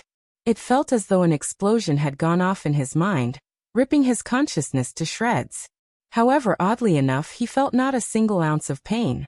It wouldn't be until long later that Lionel realized the true strength of the 3-star constitution. However, what he knew for sure now was that star force wasn't only exceptionally heavy, it was also very good at using this weight of its to purify. All this time, silently churning away at the atmosphere's force to turn it into Lionel's soul force. It never stopped, it never deviated, it never slowed at this moment, though suddenly being flooded with dream force that rapidly catalyzed its very core into the highest level of soul force in existence. It finally evolved. The slight diamond blue color of the 3 stars became more prominent. Its pure white was peeled back to reveal a heart-tingling blue that sparkled like the most gorgeous of crystals. The mist that hung around Lionel's ethereal glabella gained this gentle blue hue as well. It especially enveloped the roots of the mage core, causing its small budding form to suddenly grow. From a size of just over 6 inches, the mage core shot up, soon soaring to over 2 meters in height. Its petals gently swayed in the turbulence, now being several feet across each.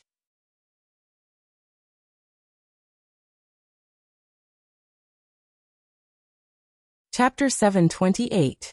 Lionel's eyes shot open, his body leaping upward out of his control. Blinding golden lights enveloped him completely, almost as though light elemental force couldn't stop itself from flooding toward him. Bang! Lionel crashed against the ceiling, his face distorting and his nose nearly being flattened. With nothing to grab onto, Lionel fell back toward the ground. He tried to flip over to land on his feet, but he overcorrected, causing his body to spin more than 10 times even though he had been aiming for just once. It was safe to say that he completely screwed up the timing, resulting in him landing face first and his face being smashed into a flat patty once again. What the hell? At this point, Lionel was far too scared to move, so he remained deathly still until he could understand what happened. It took a moment, but after simulating everything with his infallible memory that had seemingly gotten even sharper, he finally understood. Since Lionel was still in the 3rd dimension, his Boda's strength was still lacking, especially in comparison to the white and blue belts he had to fight. Though his mind could keep up, his body often couldn't. In order to compensate, Lionel almost always had his speed branch lineage factor activated, just to different degrees depending on the situation. This allowed him to make up for his weaknesses. His speed branch allowed him to make use of light elemental force in his surroundings to boost his speed exponentially. This benefit only became greater after forming his mage core. But just now way too much light elemental force had come, causing him to overcorrect by a larger margin than he was ready for. The reason was simple enough, but the cause of it. This was what was truly baffling. With just a sweep of his body, Lionel realized many changes. His 3 stars now produced Dream Force directly, and seemed to have grown tenfold. To account for their explosive increase, the space within Lionel's ethereal glabella had also expanded massively. My internal sight's range has gone from a few hundred meters to over 10 kilometers, even in a 5th-dimensional world. My mage core grew by more than 10 times. My mind can split more than 60 ways now. My magic is easily 10 times more powerful. Lionel was at a complete loss. Just a weeks ago, he had been worried about this exact thing. He had almost missed out on the benefits flexibility could have brought him. And right here, there was a more than 10-fold increase to his strength that had been sitting here untouched all this time. As the purest and highest form of soul force there was, Dream Force was ideal for the usage of Camelot's magic system. The force arts Lionel drew with it, even without changing a single symbol, were immediately several times more powerful. At this point, Lionel felt confident in healing his coach back to full health right this moment. If it wasn't because he wasn't certain of how to send the old man back to Earth, he would have already. Lionel finally managed to get a comprehensive understanding of his strength, and sat up without being blown toward the ceiling. He looked down at his hands, shaking his head. How many more things was he missing out on? Just from a slight shift in philosophy, he had gained so much strength. How many other thoughts of his was wrong? In the end, Lionel's frown vanished, his gaze sharpening. Lamenting over this was a waste of time. He wasn't that kind of person. Since he realized how valuable knowledge was in this world, he would just have to swallow up as much of it as he could. He would strip Valiant Heart of all the information he had before he inevitably left this place. The days continued to tick by. As promised, Aina did indeed come to visit Lionel once a week. But this only made her feel more at a loss. Aina was very sensitive to Lionel's increase in strength. He seemed to be like a fish in water whenever it came to matters of training. She had only left him for a week, but he had grown so powerful so suddenly that she couldn't see where his limits lay. It was difficult for her to wrap her head around it. The feelings she had were quite conflicting, though. That day in the Joan Zone when she said she didn't want Lionel to change, she meant it. Maybe this was just how the complex mind of a woman worked. On one hand, she had been berating Lionel for being too adverse to killing and too lenient with his enemies. But on the other hand, that cheerful boy who always had a smile on his face wasn't a version of Lionel she wanted to lose. She had lost too many people already. She hardly wanted to open up to Lionel at all in the beginning. And this was a large reason why. And maybe it was still a reason. She didn't know what she would do if she ever had to lose Lionel too. Seeing Lionel grow by leaps and bounds, the hooks of the dimensional verse sinking further and further in, Aina didn't know how she should feel.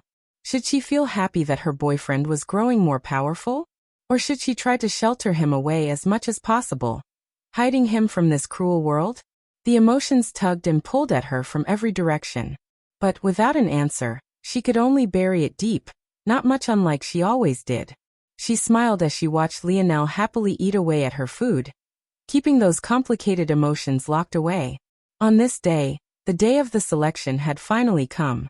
Having been moved up by several months due to the times of turmoil, it held much less fanfare than it once had in the past. The other organizations that would often come to keep an eye on the next generation of Valiant Heart were somewhat strikingly missing, leaving only internal members. It was under this half-festive, half-somber atmosphere that Lionel and Aina arrived.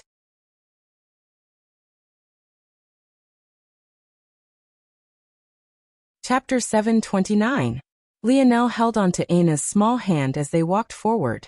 This was the second time that Lionel had been to this open arena. The first time he had been forced to step in to save Sail. This time, however, he would take center stage.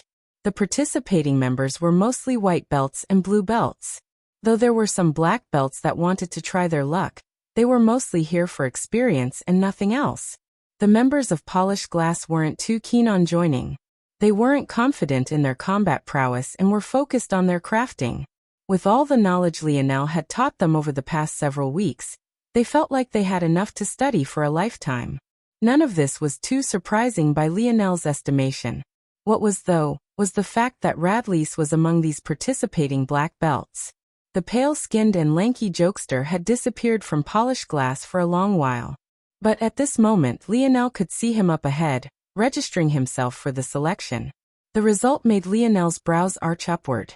It had to be known that much like Aina and Lionel, Radley's had only been here for about 3 months.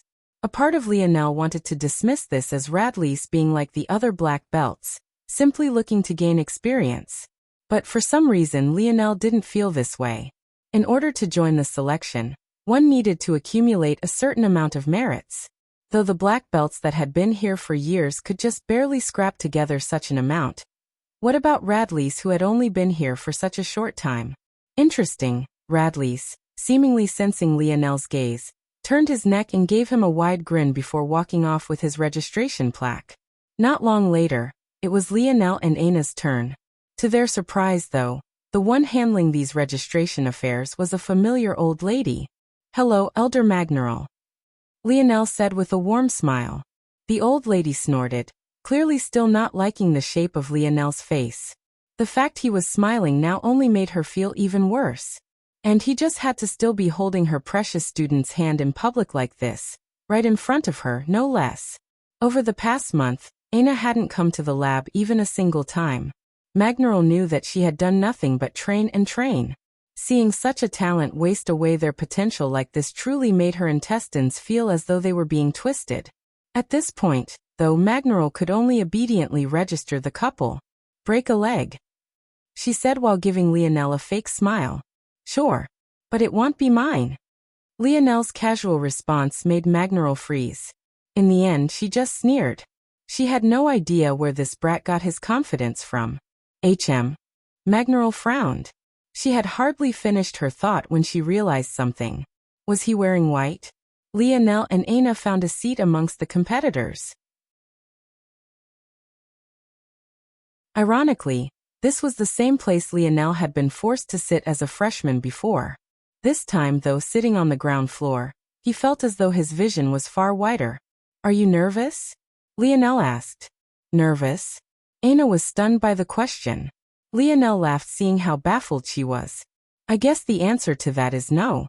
Aina shook her head, realizing that Lionel was just trying to tease her. Was she nervous? Of course not. If there was anything she was feeling, it was a hope that these battles wouldn't be too easy, or else there wouldn't be much of a point. Unfortunately, though, there were many seated participants who already had their entries locked in. The rest of them were essentially fighting for the remaining 4 spots. Lionel was probably the most disappointed by this, though. He had waited long enough to teach Hephaestus a lesson, only to find out that the latter didn't even have to participate. In fact, he was probably not even in attendance today. Still, these seated positions hadn't been monopolized by Hero Peak. Even they couldn't get away with something like that. From Lionel's understanding, there were 8 spots already taken. 2 for the Hero faction, 2 for the Bear Rose faction, 2 for the Severed Heart faction. The last 2 were listed as miscellaneous, but considering one of them was Sale, Lionel assumed that these 2 were reserved for the former Valiant Hall members. Compared to the idle chatter of the 2, the atmosphere hovering around the rest was quite heavy. The time continued to tick by until the final individual was registered, and the elders convened a small meeting. Finally, Magneral stepped forward to explain. Standing on the very podium, Raylion had used to flip Valiant Heart Mountain on its head. However, the message she disseminated was simpler and far less contentious. At least in the beginning. The rules for this selection will be simple and straightforward. Today we will open up 4 battle platforms. The selection will begin when the sun officially rises, and will end when the sun officially sets. Whichever 4 manage to hold on to the very end will be given the 4 remaining spots to enter the Valiant Heart Zone. Each participant will have unlimited challenges. However, this comes with its own set of rules. First, you cannot challenge a platform defender more than once unless said defender loses and reclaims their spot. Only then can you challenge this individual a second time. Second, you can only challenge once every half hour. Third, a defender is allowed 10 minutes of rest between every challenge. Fourth, A defender that has failed to defend 3 times will no longer be allowed to challenge. Now, the rules of challenges aside, this selection will be unlike the past. Valiant Heart is currently in the midst of struggle, and what we need are warriors, not cowards. In the past, there was a prohibition on crippling. This has been removed. There was a prohibition on killing. This has been removed. Those who join but fail to issue at least one challenge, or defend a platform at least once, will be expelled from Valiant Heart. Those who want to withdraw, do so now or bear the consequences later. Many of the participants turned a deathly shade of pale. What was going on? When had the selection become like this? There was no surprise that many of the black belts that had come to test their luck immediately stood up and withdrew. In fact, from numbering in the hundreds, there weren't even 200 participants left after Magnaral's words fell. The elders remained expressionless as they watched this scene. At this point, seeing the lack of backbone many of these students had, they felt that maybe Raylion had been correct. There were no shortage of elders dissatisfied with Raylion's approach, but seeing how much they were rotting from the inside out, it was hard to continue to fuel hatred for his methods. If things continued like this for too long, and they continued to weaken with each successive generation, very soon, there wouldn't be any Valiant Heart Mountain left to be spoken of. Long before their enemies got to them, they would crumble from the inside. Magnaral waited patiently until just about 180 were left. Finally, when it seemed like no one else was intent on leaving, Magnaral nodded. Even though 180 was less than she had hoped for, it still wasn't to the point that they had no good seedlings left. Though she was certain that many of those who remained believed they could just concede quickly enough to not be harmed. This was still good enough for now. Maybe with Raylion's methods, they'd soon breed even more warriors. On the ground below, Lionel didn't really feel much about the sudden allowance of killing. He had already deduced this much. He could see through Raylion's plan quite well. What he was surprised about, though, was that, once again, Radley's didn't show any signs of backing down. It was quite baffling indeed. Now we will begin, Magnaral said coldly. 4 defenders come forward. For every 10 minutes 4 defenders haven't been chosen, the quota for entry remaining will be sliced by 1. If you deem to waste all 40 minutes, not only will there be no spots remaining for the lot of you, but you will all be expelled.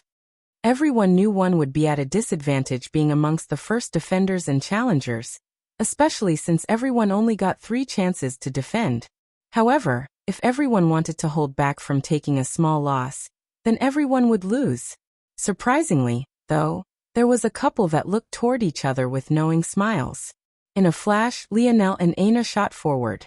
Before anyone could react, they had already taken 1 platform each, their auras steady and even somewhat overbearing. No one had expected for the first 2 defenders to appear to be a pair of white belts.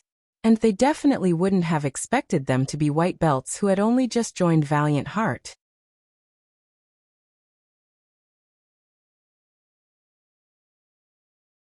Chapter 730. Lionel took a deep breath. The subtle movement seemed to make force from the surrounding swarm toward him, making it seem as though his skin was twinkling with a subtle radiance. Aina silently held out her battle axe, her expression hidden behind her mask. She didn't seem to prepare anything, but her aura was as steady and unmoving as a mountain. It was safe to say that no small amount of individuals were shocked by what they were witnessing. Though eventually, it would be the white belts that would be forced forward by their seniors.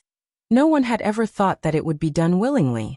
Among the crowd of youths that remained, there were no doubt members of Bear Rose who locked onto Lionel immediately. Not only were there individuals from Bear Rose, but there were no small number of King of Or's faction members, including Seriath, within the crowd. For a moment, the youths weren't entirely certain of what to do. The fact 2 had gone up willingly made them all feel as though the momentum had been snatched. If they continued to lay back and force others up, it might not be as beneficial to them as they had once thought. It was then that the ground quaked. One would have thought that such a thing was caused by an earthquake or maybe a huge explosion in the distance, but when their gazes swung over to the source, all that was found was a massive bear of a man slowly walking forward.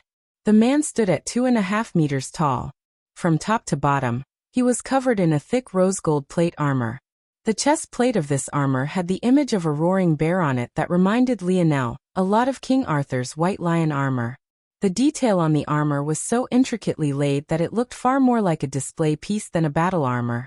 It was hard to fathom that someone would take such a gorgeous craft to war.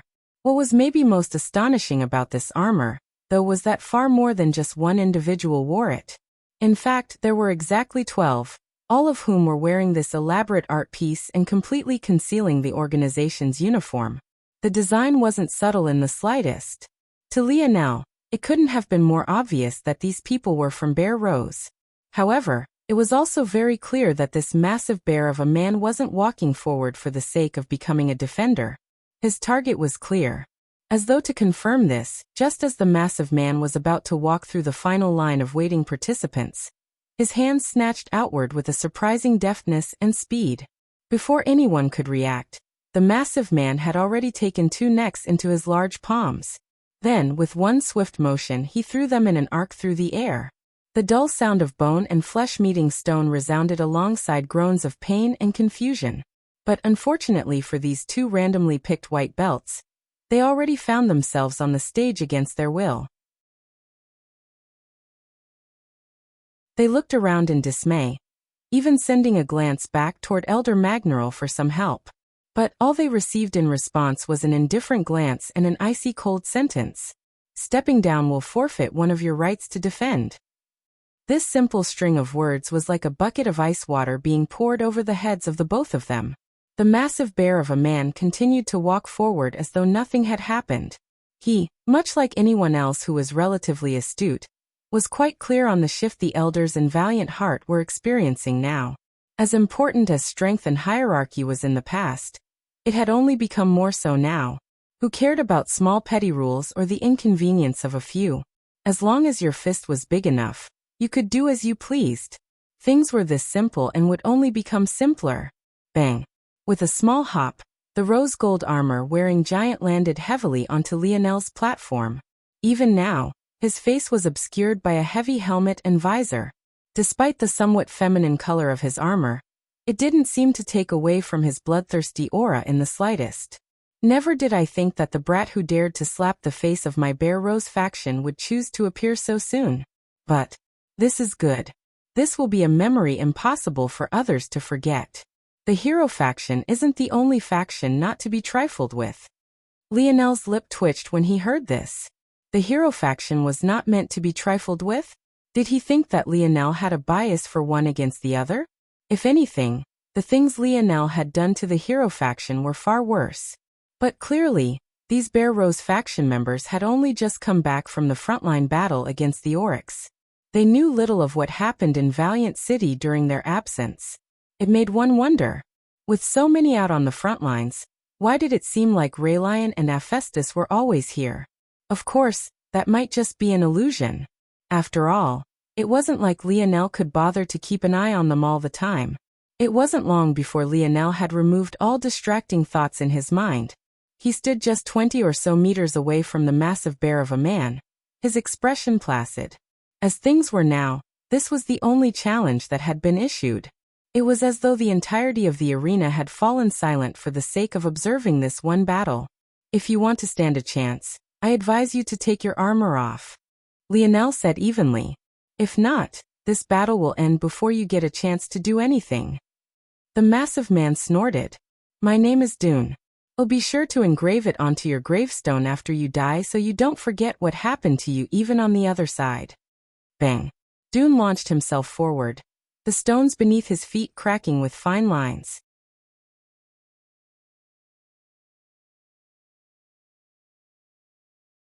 Chapter 731. Lionel shook his head, his gaze still indifferent.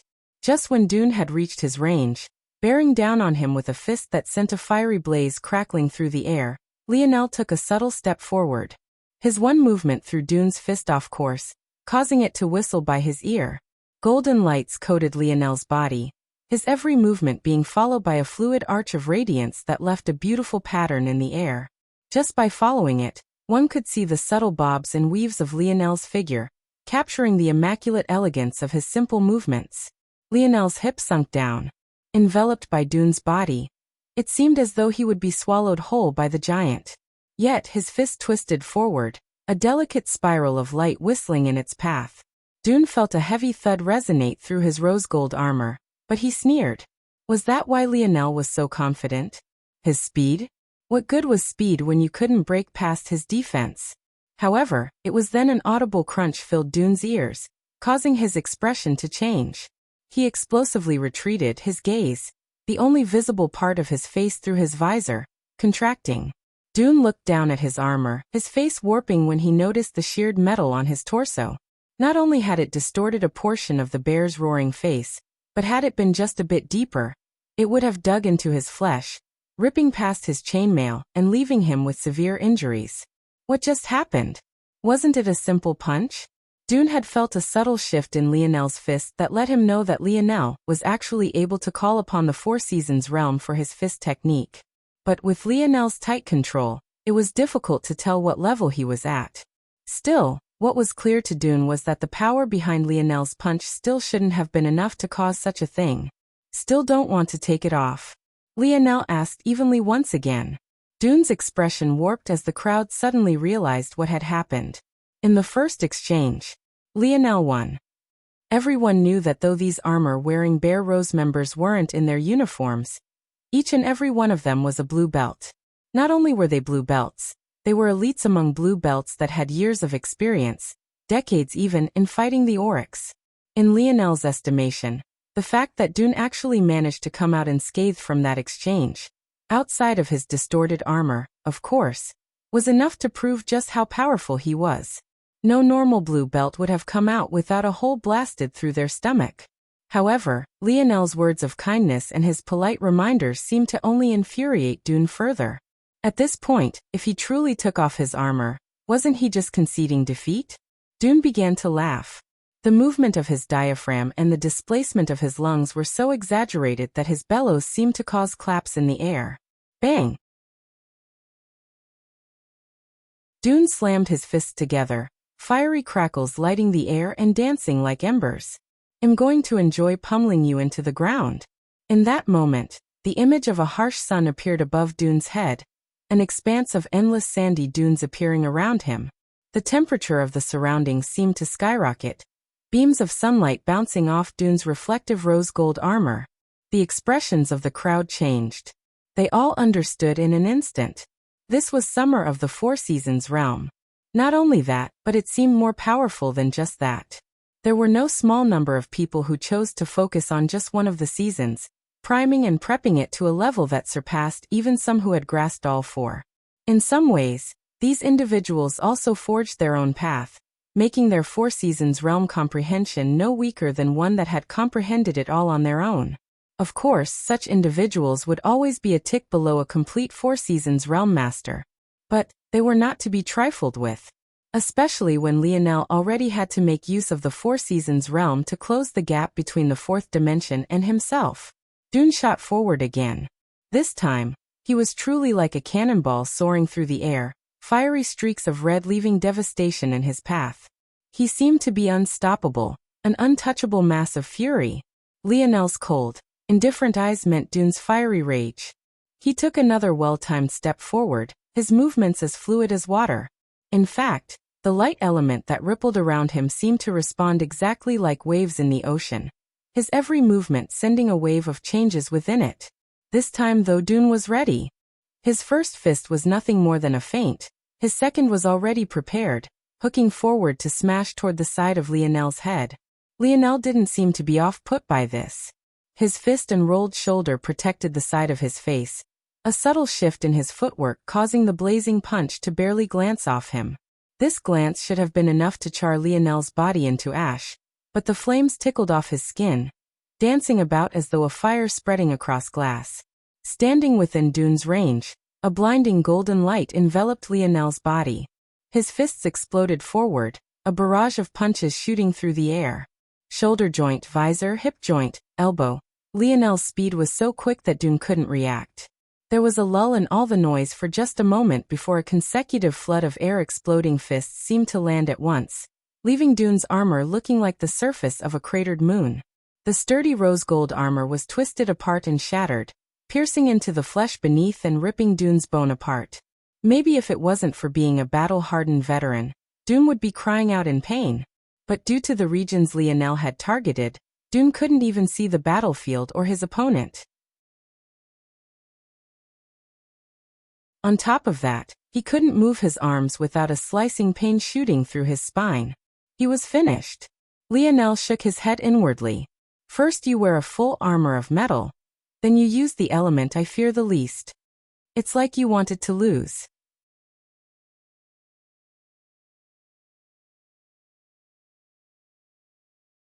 Chapter 732. Lionel looked up. He was still in range of Dune's attack, but he was also very much aware that there was no way this big guy was moving. Every one of Lionel's punches had torn a rotating hole into his armor, sending bits of shrapnel into his body. The worst part about this shrapnel, though, was that it was still connected to the rose-gold armor, making the situation even worse than it would otherwise be. If Dune wanted to move, he would not only be slicing apart his own limbs, but he would also have to fight against the sturdiness of his own armor. It could be said that fighting against Lionel, while wearing a full suit of metal, was probably the dumbest thing you could do. The use of the fire element wasn't even half as egregious as this alone. Lionel didn't know if the Morales family had any enemies, though he could guess that they probably did. No matter how powerful an organization was, it would always have its contenders. However, what Lionel didn't have to guess was that whoever these enemies were, there was no way they wore armor like this. Either they wouldn't wear metal armor at all, or they'd find a way to enchant the armor to stop those with metal synergy from manipulating it. Facing metal weapons was a different matter. Oftentimes, there would be force poured into it, disrupting Lionel's control. And the weapon would often be moving too fast for Lionel to deal with before he was harmed. But an armor like this was practically a stationary target. Simply put, Dune was asking to lose. Lionel reached forward, touching the now distorted bear on Dune's chest. He sighed, shaking his head. By all rights he should kill Dune. It was obvious that the latter wouldn't have shown him any mercy had he been on the other end. Was killing really a necessary extreme? All he had done was take a shot, right? He hadn't even killed any of their members. This dimensional verse was really too ridiculous. Lionel shoved his palm forward, deforming the rose-gold bear until its original form could no longer be seen. Blood leaked out from Dune's helmet. From start to finish he didn't say a word, not even for the sake of begging for mercy. Lionel could sense the rage-fueled gazes from the 11 remaining rose-gold armor wearers. But none of them said a word either. It was clear that each of them were warriors that had seen a lot. Since they dared to act, they also dared to die. Maybe Valiant Heart isn't completely rotten yet. Lionel thought absent-mindedly. Lionel's palm squeezed into a fist. As though scrap aluminum, the chest plate on Dune crumpled. Lionel ripped downward, tearing the armor away from Dune's body. With a kick, he sent Dune's half-dead body out of the arena. Dune sputtered and coughed, looking up at the sky with hints of unwillingness. This wasn't because he was dying, but rather because he knew he would have had Lionel not just helped him take his armor off. Somehow, he had ended up being shown mercy. But it only filled him with a sense of endless humiliation. At that moment, many felt their minds going numb. If this was what Lionel could do to armor they were wearing, what were they supposed to do? Lionel looked down at the large piece of rose gold in his hand, and tossed it to the side. Dune slowly rose on his own despite the state of his body, knowing that no one would come to get him. In fact, he didn't want anyone to. Without looking back, he dragged his body away, leaving a trail of blood in his wake. From start to finish, the remaining 11 didn't spare Dune a glance, each one of them staring down Lionel with murderous intentions. It was clear that all of them were waiting for the 10-minute timer to come to an end, each of them wanting nothing more than to rip him limb from limb. Within the silent crowd, Nigmir trembled hard. He, who had fought Lionel once before, knew for a fact that he wasn't this powerful before. Any thoughts he had of defeating him seemed to have gone out the window, his body drenched in a cold sweat. The members of the King of Or's faction watched on with clenched jaws. With such strength, were their plans of wearing Lionel down even viable? Nigmar's gaze flickered with rage, his eyes shifting from Lionel to Aina. He would get his revenge. He needed to get his revenge. No matter what. Nigmar's body flashed, a strong assault of wind whipping through the surroundings and catching many off guard. No small number of people were still trying to wrap their minds around what had just happened. No one thought that someone else would levy a challenge at this exact moment. Nigmar's body crossed over Lionel's platform, as though in blatant provocation before landing heavily on Aina's. His mind was twisted with fury, causing the wind elemental force around him to respond in kind. Lionel frowned, his fingers twitching. A suffocating aura exuded from him. If it wasn't for the rules, he would have already attacked Nigmar right then and there. If it was a normal challenge against Aina, it wouldn't be a problem. But this was very clearly not that. Nigmar's body shook under Lionel's oppression. But he grit his teeth, his rage taking over his rational mind. He laughed into the skies. You just stand right there and watch. Nigmar shot forward, his speeds reaching mind-numbing levels. The wind enveloped him, an ivory armor manifesting and a 4-meter-long lance appearing in his hand. Die. Nigmar saw something flash by him. In that moment, he felt as though the world had shifted, one side sliding up while the other slid downward. He couldn't wrap his mind around what happened until he plopped to the ground. His body split in two halves right down the middle. Another silence fell over the crowd as droplets of blood fell around a masked beauty with fluttering hair.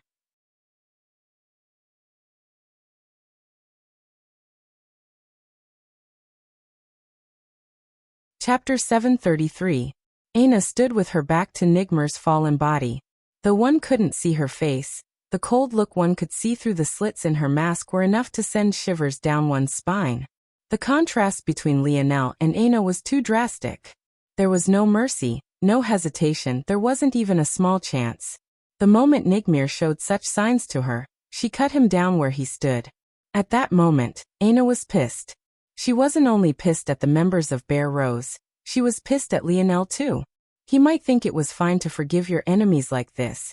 But how was she supposed to react when a boorish brute who just tried to kill her man was let off so easily?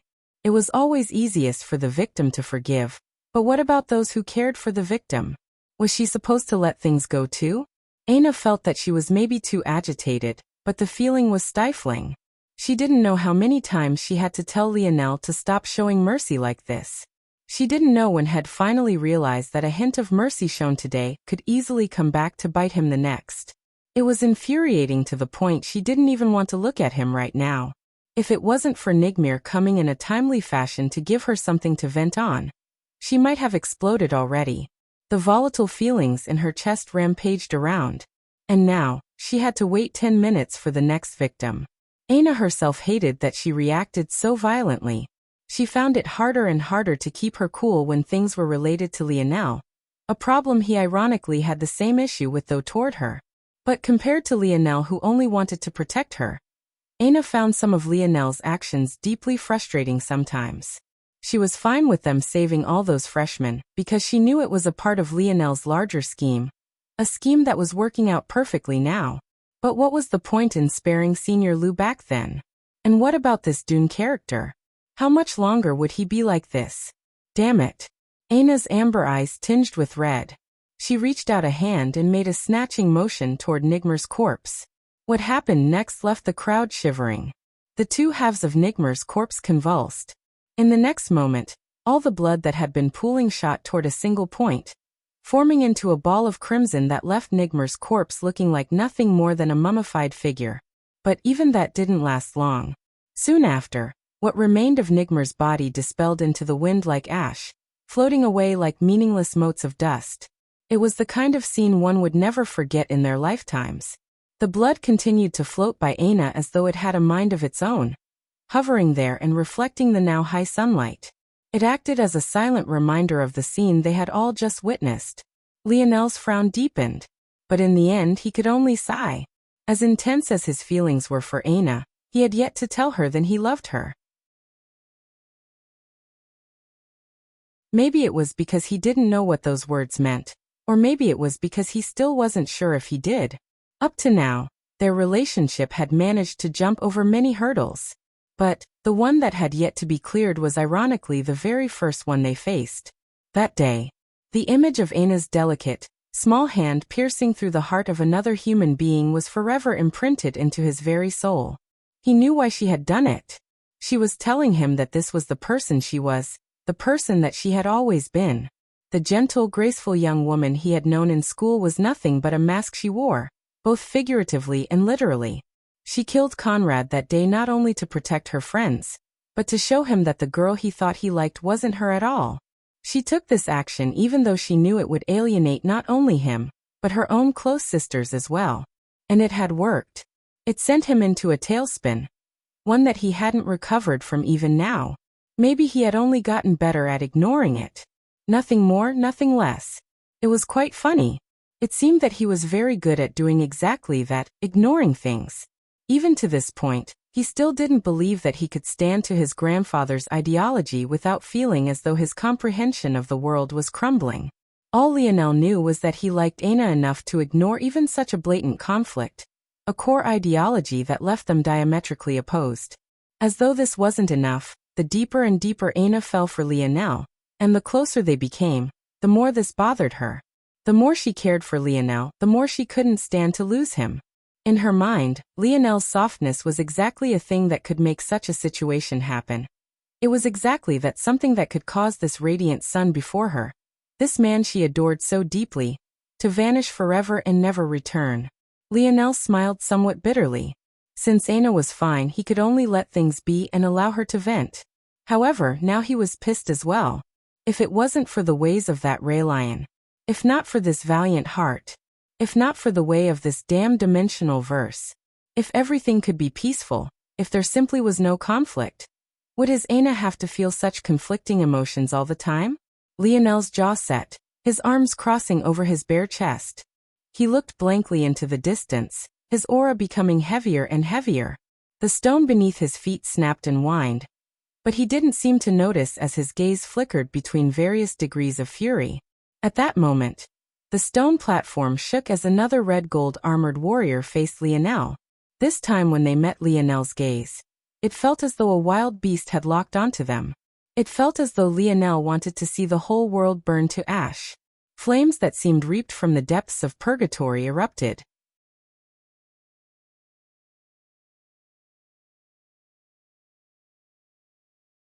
Chapter 734.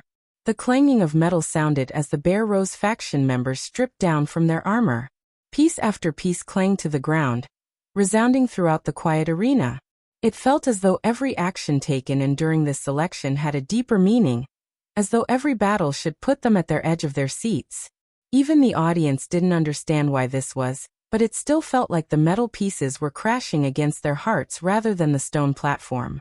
Though the Bear Rose faction member didn't say a single word, the action of being forced to take off their armor was humiliation enough. It felt as though, simply by standing there, Lionel was smearing their faces. Compared to Dune though, this Bear Rose faction member was far calmer.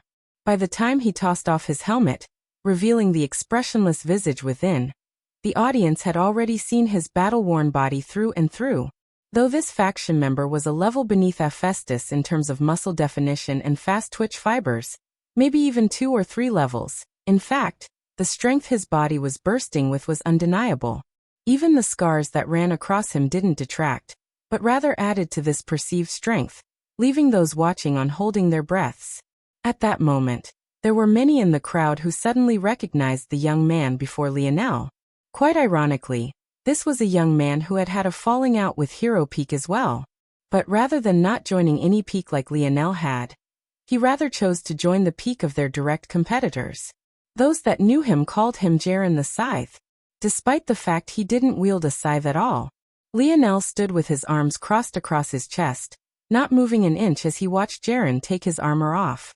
Even though the battle had technically started already, Lionel didn't seem to care.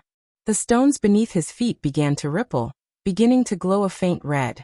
The last piece of Jaren's armor fell to the ground.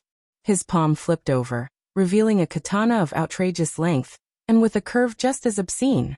Even with Jaren's strength, he allowed it to rest on the stone before him, but the gentle action alone caused the blade to sink. Without even a touch, The stone was split in two, plunging the 4-meter-long curved blade into its depths. Lionel Morales, is it? Lionel didn't respond, his expression remaining placid. His heartbeat grew steady as a mountain, its every thump sending a surge of blood through his body. His veins and arteries hardly swayed beneath the pressure, their sturdy walls even facilitating faster movement. Lionel seemed to subconsciously control the strength of his heart, every pump reflecting his emotions. You have quite some potential for a new white belt. However, there are some lines you can't cross no matter how much potential you have. Vice Leader Abe Thor can't be here to deal with you personally for the slight of taking his family's heirloom, and quite frankly, can't be bothered to deal with you personally. I will be the one to send you on your way. Are you done? The platform suddenly quaked, sinking into the ground by a whole inch. The air seemed to collapse, fine ripples of space discharging in every direction. On first sight, it looked as though fine lines of black rain were falling through the arena. I'm getting really tired of this bullshit. Lionel spoke again, taking a single step forward. The quaking became more harsh, the ground groaned and whined. Are you all really so eager for me to kill you? Would it make you feel better if I put your heads on a pike? If I desecrated your corpses? If I pissed on your graves? Is that what you want? Jaren's hands trembled, his brows frowning slightly. His palms grew sweaty outside of his control, soaking the hilt of his katana through. The grip of the material became slippery. Lionel's voice seemed to rise up from an abyssal hell. The flames around him caused the air to crackle and pop, whatever moisture there had been being burned into nothingness. I asked you a question. Lionel's words hammered Jaren's heart. Jaren's lip trembled. His instincts screamed, frying his nerves. He felt as though he was facing an Oryx chief. Somehow, Lionel's body seemed to be 10 times larger than it truly was, engulfing his field of vision until he couldn't see anything else. At that moment, Jaren roared, his force erupting into a skyscraper of energy. He took a heavy step forward, pushing his fear down.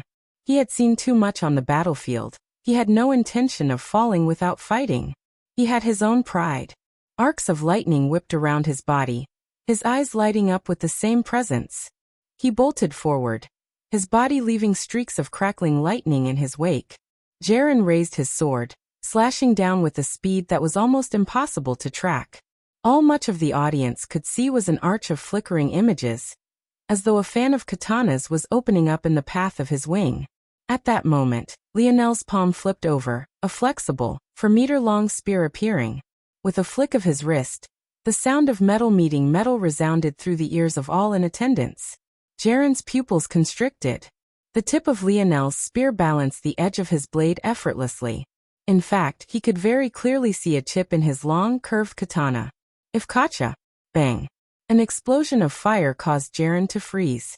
He watched as a 2-meter length of his once 4-meter-long blade flipped into the air, spinning like a wheel of silver before piercing into the stone below like a hot knife through butter. The eyes of the spear masters in the crowd widened, meteoric impact. Jaren looked at the half that remained of his katana, his mind completely blank.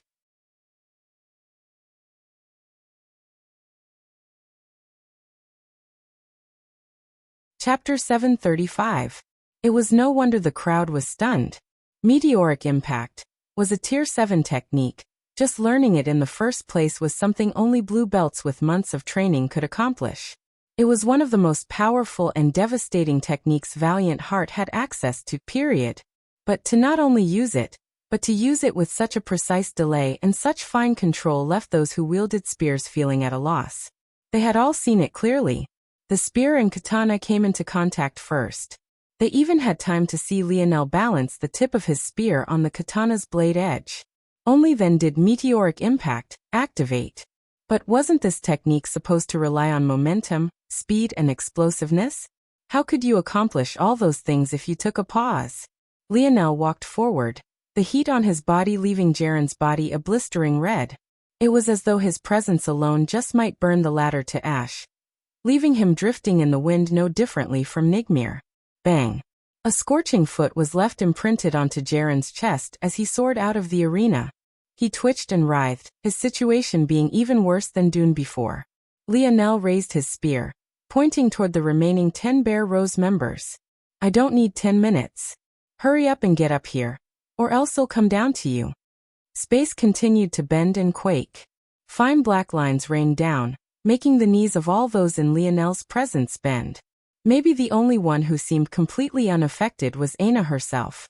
But somewhat ironically, it was because of her such a thing was happening to begin with. Lionel hadn't planned on unleashing his wrath in this way. But at this moment, if he didn't vent, he felt like he really might implode. Bang! Lionel couldn't wait any longer. He shot off the platform, tearing a path toward the 10 Bear Rose members. Their eyes widened, never expecting that Lionel would actually choose to do such a thing. Even the elders were at a loss to deal with what was happening right now. But they were also well aware that this had been tacitly allowed. The moment Dune didn't receive a reprimand for forcefully throwing 2 white belts onto the stage was the exact moment everyone realized that this so-called selection was nothing but a free-for-all. The so-called rules were nothing more than a thin veneer, enveloping what was nothing more than chaos. The members of Bear Rose weren't left with any choice. They all shot forward, feeling the pressure Lionel placed on their shoulders. It felt as though a beast had been unleashed from its chains. The instant Lionel's feet landed on the ground, he found himself pressed by 4 attacks. But his spear pierced forward just as many times, a flow of golden light enveloping his body. His spear technique seemed slow, leaving afterimages in its wake. For a moment, it looked like Lionel had split into 4 people, each wielding the very same spear and sending out the very same attack. The air exploded, rings of fire raining downward and space warping. Lionel reflected their weapons with a speed and deftness that numbed the mind. Even pressed by so many high-level opponents, he seemed intent on pressing forward, rage lighting his eyes. If he could just crush them all, if there were just no obstacles left before him, no enemies to fight, no looming danger to worry about, would he still have to feel this way? Would she still have to feel this way? Lionel's spear spun in his hands, a wheel and vicious wall of fire manifesting. The participants scattered, fear evident in their eyes. The destruction Lionel was levying against Bear Rose was the likes of which they had never seen from a white belt.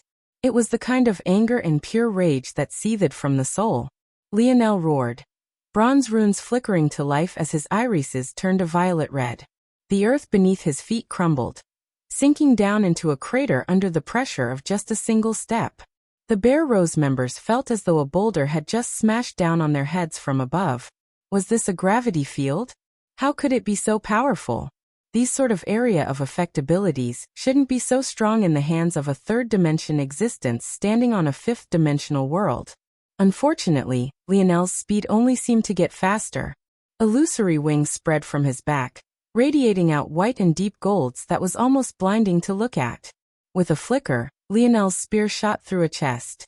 Before the Bear Rose member could even react to the bloody hole that had opened up within him, Lionel had already appeared before another. Lionel's hand ripped through the air like a claw, grabbing onto the shoulder of a female Bear Rose member and pulling downward. A shocking cry left her lips as her left shoulder was shattered into meat paste. Unfortunately, whatever was left of her cry was cut short when Lionel's foot collapsed her midsection, sending whatever air she had left in her lungs jetting out like a stream. At that moment, the wheels of fire Lionel had already sent out collided with as much as 5 Bear Rose members. Their shrieks and cries sounded, their armor practically melting onto their bodies with each passing second. It was exactly then that the wheels imploded, raining down embers from above. The region was completely decimated. Lionel stood with his gaze still lit with fury. Every time he looked at the half-dead bodies of the Bear Rose members, he only got angrier. It didn't need to be this way. It didn't have to be this way. Everything about this, from start to finish, was simply infuriating. Within the stands, Magneral sat at a loss. She simply couldn't wrap her mind around what was going on. How could he have such strength? His movements almost made it seem like everyone was happily walking into his spear. Lionel looked up into the skies, his rage palpable. In one motion, he threw his spear. With a bang, it landed dead center on his platform.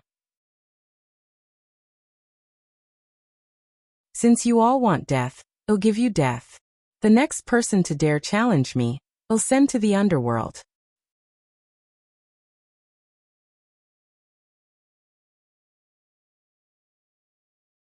Chapter 736. Bang. Aina felt a small gasp of air jet out from her body as her back smashed against the wall of Lionel's room. The impact was so fierce that the wall cracked, leaving a small crater that just barely fit her petite body. However, before she could catch her breath, she felt herself being enveloped, Lionel's lips suffocating her. Aina felt her clothes being ripped away, her body swaying like a boat in a storm under the whims of Lionel. A heat seared her chest, her heart boiling. Someone else might have felt uncomfortable beneath Lionel's smoldering heat. But to her, it felt as though she was drifting on cloud nine. Her body took in the assault with open arms. Everything from Lionel's roughness, to the strength of his hands, to the coldness in his eyes made her shiver. She felt an excitement the likes of which she never had before. An excitement that even somewhat faintly surpassed all the orgasms Lionel had helped her experience until now. When Lionel dragged her away from the selection, fury still lighting his eyes, she hadn't known exactly what to expect. But when Lionel actually threw her against a wall, the small gasp that came from her mouth registered like a struggle for air in her mind. But the reality was that it came out almost like an excited squeal. It was the kind of sound that captured the hearts of men, latched on, and refused to let go, squeezing until they lost all rationality, while hovering between a line of life and death. Such a small impact hardly even jarred Aina's inner organs, let alone caused her any harm. The training she put herself through made these walls they were cratering, the furniture they were smashing and the floors they were collapsing seem like nothing more than child's play. As though a pair of wild beasts, the couple seemed to unleash their frustration onto one another. Aina's nails clawed into Lionel's back, leaving bloody streaks even his metal body couldn't defend against. She sheared through his tier 4 defenses as though a hot knife through butter. Lionel's blood seeped into her nails, subconsciously being drawn into her body. But the result was far beyond Aina's expectations. The instant Lionel's blood clashed with her own, a deep moan left her lips, her pelvis grinding against the bulge in Lionel's boxers. Lionel's blood was like a drug pumping through her veins. It carried a scorching heat and a soothing mellow. It was a dichotomy of feelings that almost perfectly meshed with the feeling of Lionel's tongue in her mouth. In that instant, as though being burned by hot coals, Aina's curse screeched. Pain Aina had experienced for a lifetime suddenly retreated into the depths of her body, fleeing from Lionel's blood. However, Aina hardly seemed to notice. She continued to greedily absorb Lionel's blood, feeling as though the two of them were finally fusing into one. At that moment, Aina realized that she loved Lionel so much that it left a throbbing pain in her chest. Her body began to enter its real form. Her slender legs, wrapped around Lionel's waist, became longer. Her breasts, pushing against the fabric of her chest band, threatened to rip out a path for themselves even without Lionel's input. Her scars already retreated, leaving a visage so perfect behind that the energies of the world seemed to sing. Her hips became fuller, her bottom rounder, her hair longer. Lionel's mind was too calculative to not notice these changes, and he also immediately understood what was happening. His heart thrummed out of his chest, rebounding against his rib cage, and sending vibrations to Aina's own. The heat in Lionel's lower belly continued to rise. His rushing blood made his cock so hard that it sprung out from the elastic bands of his boxers. Aina felt the scalding heat touch her inner thighs, her body trembling with excitement. Her amber eyes brightened into a luscious gold, an overwhelming mental dominance being exuded from her body. She pushed forward, her slender legs touching the ground as she pushed Lionel into the opposing wall. Her strength was so great that it completely collapsed. However, she didn't seem to notice as her cherry lips enveloped Lionel's, her graceful legs stepping out from her pants with an elegance that was impossible to match. The skin-tight, black panties beneath completely outlined her silhouette. But Lionel only got to see the enticing sight for only a split moment before he felt that soft, small pink tongue slide into his mouth. From being just 57, Aina had grown to over 60 tall, leaving her just 3 or 4 inches shorter than Lionel. Rising just a bit on her tippy toes, she was able to taste those lips she couldn't get enough of. However, her dominance didn't last for long before she found herself being hoisted into the air again. A sturdy hand ripped her chest band away. The healthy bounce of two fleshly mounds was cut short as they pressed flush against Lionel's chest. The couple left devastation in their wake, a trail of destruction following after them, as they somehow traveled from room to room of the segmented cube. I can't take it anymore. Lionel's hoarse growl made Aina shiver. At the moment, she was perpetually releasing a sort of mental coercion that even Lionel wasn't immune to. The instant Aina's curse was suppressed, it felt as though her soul force had become no weaker than even Lionel's own. But, rather than being tailored for computation, Aina's soul force seemed to be able to cast the mind into a state of absolute obedience, as though the whole world should call her queen. Aina's hips shifted, one hand wrapped around Lionel's neck. She used the other to slide her skin-tight panties off. With the soft sound of skin slapping against skin, Lionel felt his cock gently split the delicate folds of skin so soft his mind went blank. Aina blushed profusely. Do you have a condom? Lionel choked on air. It's live, people, this is not a drill. Official Vampire Empress Aina art available on my Instagram right now, smiley face, @Ausbeck_. Can't believe I'm sharing these goodies with you all. Should have kept her to myself.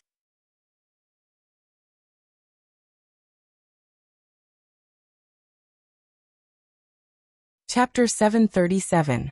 Even after so many years of advancement, Earth only had two methods for male birth control: the condom and the vasectomy. Luckily, the latter had become quite an easy procedure, and had a near 100% guarantee of reattachment later down the line, while the former had become so advanced it felt as though it wasn't there to begin with. But unluckily, Lionel had neither of these things on him. At this point he felt like shedding real tears. These matters weren't even close to being at the forefront of Lionel's mind. He was a lifelong virgin despite his standing in high school. And even if he hadn't been, something like a condom was nothing more than a press of a button away. Now though, the watch on his wrist that he had practically completely forgotten about was nothing more than scrap metal, especially after entering a fifth-dimensional world. Beyond that, there wasn't even a guarantee that a condom from a third-dimensional world would even work on the current him. For all he knew, he shot out real bullets at this point. They say that a normal third-dimensional male could already dwarf 40 kilometers an hour. Lionel didn't know if his training would affect this, but if it did, he had to assume it would be far beyond just that. As though thinking of all this wasn't depressing enough. Even if Lionel wanted to choose the option of a reversible vasectomy, could he even find a skilled enough and strong enough doctor to cut into his body? As complicated as all of this was, Aina probably had even less options. All female birth control options relied on a keen understanding of their biology. Who knew how much different Aina's biology was not from when she had been in the third dimension? Fuck. Lionel stood there, his forehead leaning against Aina's own. Somehow, they had managed to crash their way all the way to kitchen. In fact, at this moment, Aina sat on the large stainless steel table at its very center, still subtly grinding against Lionel. It was very clear that the both of them wanted to go a step further, but Aina's question had doused them both with a bucket of cold water. At this point, they couldn't help but think of the situation that got them here in the first place. Even they had to admit that it wasn't exactly the healthiest of things. If it wasn't for Aina knowing that she most definitely couldn't risk having children right now, they likely would have both lost themselves to the heat of the moment. Even now, Lionel could feel Aina's fragrant juices moistening the tip of his cock. It was almost maddening. Just a single thrust, and he would probably experience the greatest feeling this world had to offer. However, as his mind cooled down, he realized that this matter was deeper than just not having birth control. There was a deeper issue that neither of them seemed to want to deal with. Lionel felt Aina cup his cheek. His head was pulled up to match her gaze, his breathing hitching as he laid eyes on her flawless countenance. Lionel had never cared what Aina looked like. But, to have the emotions he had for her reaffirmed by the existence of this goddess before him was almost too much to handle. It was already difficult enough for him to control himself around Aina normally, but at that moment, it felt as though all his inhibitions were being knocked down one after another. Lionel barely stopped his hips from thrusting forward, his thighs trembling as he grit his teeth. Aina's breathing became somewhat haggard.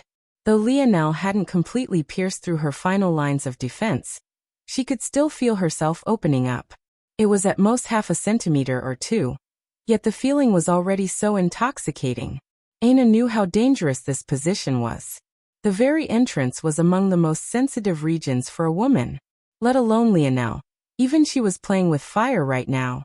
That didn't even consider the danger of the leaking of Lionel's own fluids. Taking a deep breath and gathering up willpower he didn't know he had, Lionel pulled away. He felt as though he was about to burst, but he also knew that this was the best decision. If it was up to him, he would put a child in Aina right this very moment. It would probably be selfish of him to do so, but the same way Aina wanted to keep him safe, so did he too want to keep her safe. As powerless as he was, making her belly round and her feet swollen seemed to be the only method he could think of. Lionel was so absent-minded that he didn't notice when Aina had pushed herself off the steel table and begun to pull at his hand. He followed behind her, barely keeping track of the swaying pendulum of her waist. He almost felt that it was unfortunate her long hair obstructed so much of the view. For the first time, Lionel had a negative emotion toward the long hair he loved so much. Before Lionel could react, he found himself in Aina's room, seemingly the only one their rampage had missed. Truthfully, the two usually slept together nowadays, so this room remained relatively unused and had been that way for months already. However, at this point, it was a saving grace. Aina sat Lionel down on the edge of the bed, her next action making his eyes widen and his heart skip a beat. Aina sat on her knees between his legs, looking up at him with a somewhat nervous and bashful expression. At that moment Lionel's cock throbbed. He hadn't thought it was possible to feel more turned on at this point, but the image of a beauty with the face of a goddess kneeling before him like this made his blood seethe. Aina's slender fingers grabbed forward, her two hands wrapping around his member with a gentleness that only made it pulse more. Then, with slow movements Lionel caught every frame of her slightly parted cherry lips kissed the very tip. Lionel felt the greatest humiliation he had in his life right at that very moment. He didn't survive to even experience the softness of her small pink tongue. Shit. Aina was confused by the word until she suddenly wasn't. With reflexes that surpass human understanding, she dodged out of the way. Unfortunately, the ceiling could not.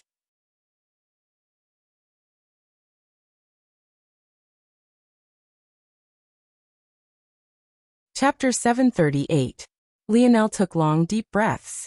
Somehow, that one shot seemed to have drained him completely. Looking up at the ceiling, he smiled bitterly. He had been partially joking when he spoke of the 40 kilometers an hour matter. But why did it look like someone had been throwing darts at the ceiling? Replaying it in his mind, Lionel realized that he had been right. It was at least a several 100-kilometer difference. And the volume was much greater, giving it more impact. Aina, who still kneeled before Lionel, her head having dodged out of the way, suddenly giggled. Lionel choked. "What you laughing about? It's not my fault you suddenly turned into a succubus." Aina, though, only continued to giggle. She wasn't laughing at Lionel. Rather, she was laughing in happiness. For some reason, these series of events made her very happy. For just a moment, she seemed to forget all of her worries. With the actions of a caring wife, Aina found a moist towel in her room and began to clean Lionel's cock with gentle strokes. This action left her at peace and also resurfaced some of her memories that made her smile deepen. The truth was that Lionel stunk slightly of sweat right now. It wasn't anything too potent, but it was the truth nonetheless. After all, the two had just been at the selection not much more than 20 or so minutes ago. Then they probably used even more energy during their battle just now. After Lionel made his declaration, not a single other person dared to challenge him. What a joke, he had just single-handedly wiped out the more elite members of Bear Rose. Was there even a point to continuing the selection? Still, Aina didn't care very much about Lionel's slight stink, even to the point of not minding to touch her lips to it. That said, just because she didn't care, didn't mean Lionel didn't. It was part of that anxiety and realizing he was too late to stop Aina's actions that made him fail to control himself. In the end, he could hardly savor the feeling before he blasted off. Lionel watched Aina work with a smile on her face, an indescribable feeling of warmth spreading through his chest. At that moment, he too realized that he loved her so much that his heart hurt. Yet for some reason, much like Aina, he didn't say those words aloud either. Lionel pushed Aina's hand aside and scooped her up, catching her somewhat off guard. Oof, you've gotten heavier. Aina's brows shot up. What did you say? Nothing. Lionel laughed. Lionel smiled. He found that Aina's every emotion seemed to have an area of effect to it. It was quite interesting, almost like she was imposing her will onto the world subconsciously. The couple entered the bathhouse and began to clean themselves off. An air of comfortable silence hung between them as they helped each other. It was as though they had already been doing this for years. I didn't know my blood would be of such help to you, Lionel said after a while, helping Aina to shampoo her hair with his favorite apple scent. If I had known, we could have done this long ago. How do you feel? Aina smiled. I feel better than I have in a long time. The curse isn't gone, but it seems too afraid to surface. Lionel nodded. I think it might be because of my snowy star owl lineage factor and my scarlet star force. I already awakened my healing branch, and after my innate node recovered to its mature form, it subtly changed the characteristics of my star, light and fire elements. Aina's brows arched in understanding. If Lionel's healing factor was combined with the destructive capability of his scarlet star force, and especially the purifying characteristic of the star force aspects, then his blood would indeed be the bane of all poisons and curses. This was only made better by Lionel's mage core. After synergizing with his body, Lionel's passing healing factor was more than tenfold stronger than it had been in the past. What do you think? Can my blood heal you? Lionel asked. There was no better person to ask this question than Aina. Who better than her, with her ability to perfectly understand her body, to have the right answer? Lionel was quite prepared to be disappointed by the answer, but he was shocked by the reality. I think so, yes. The curse has already been burnt away by more than a percentage point. Even though it's hiding, it's my body, I can easily find it. If my mind is clearer next time, shaving it down by even 5 or 10 percentage points with the same amount of blood wouldn't be an issue. Lionel grinned. This was a pleasant surprise indeed. He had thought that he would need to do far more to find a cure for Aina, when the reality was that he was the cure. You know? Lionel blinked. Aina turned back to meet his gaze, her supple breasts in full view. They looked like perfect droplets of ambrosia, shaped by the hands of a master sculptor. Their small pink protrusions especially still made Lionel gasp for air even now. It was a lethal combination that ruined what was an otherwise wholesome moment. Aina smiled but didn't seem to mind Lionel's gaze. She had gotten used to it. Your blood is very valuable, Aina continued. I only had a small bit of it, but I felt my strength take a large leap forward. Are you sure you want to give me so much of it? Lionel raised his brows. What nonsense are you saying right now? Why would I care about any of that? Lionel shook his head, reaching a hand forward to caress Aina's cheek. Her skin had always been this soft, but without the trenches of her scars, it felt endlessly supple. Aina pushed herself up to the tips of her toes, planting a gentle kiss on Lionel's lips. You're tuning in to the Li Mei Sword of Destiny YouTube channel. We're so grateful for your support, and don't forget to subscribe to join us on this incredible journey through captivating stories. Your generosity through donations truly makes a world of difference, as it's the primary source of revenue that allows me to expand and enhance this channel for you. Thank you from the bottom of my heart for being a part of this adventure.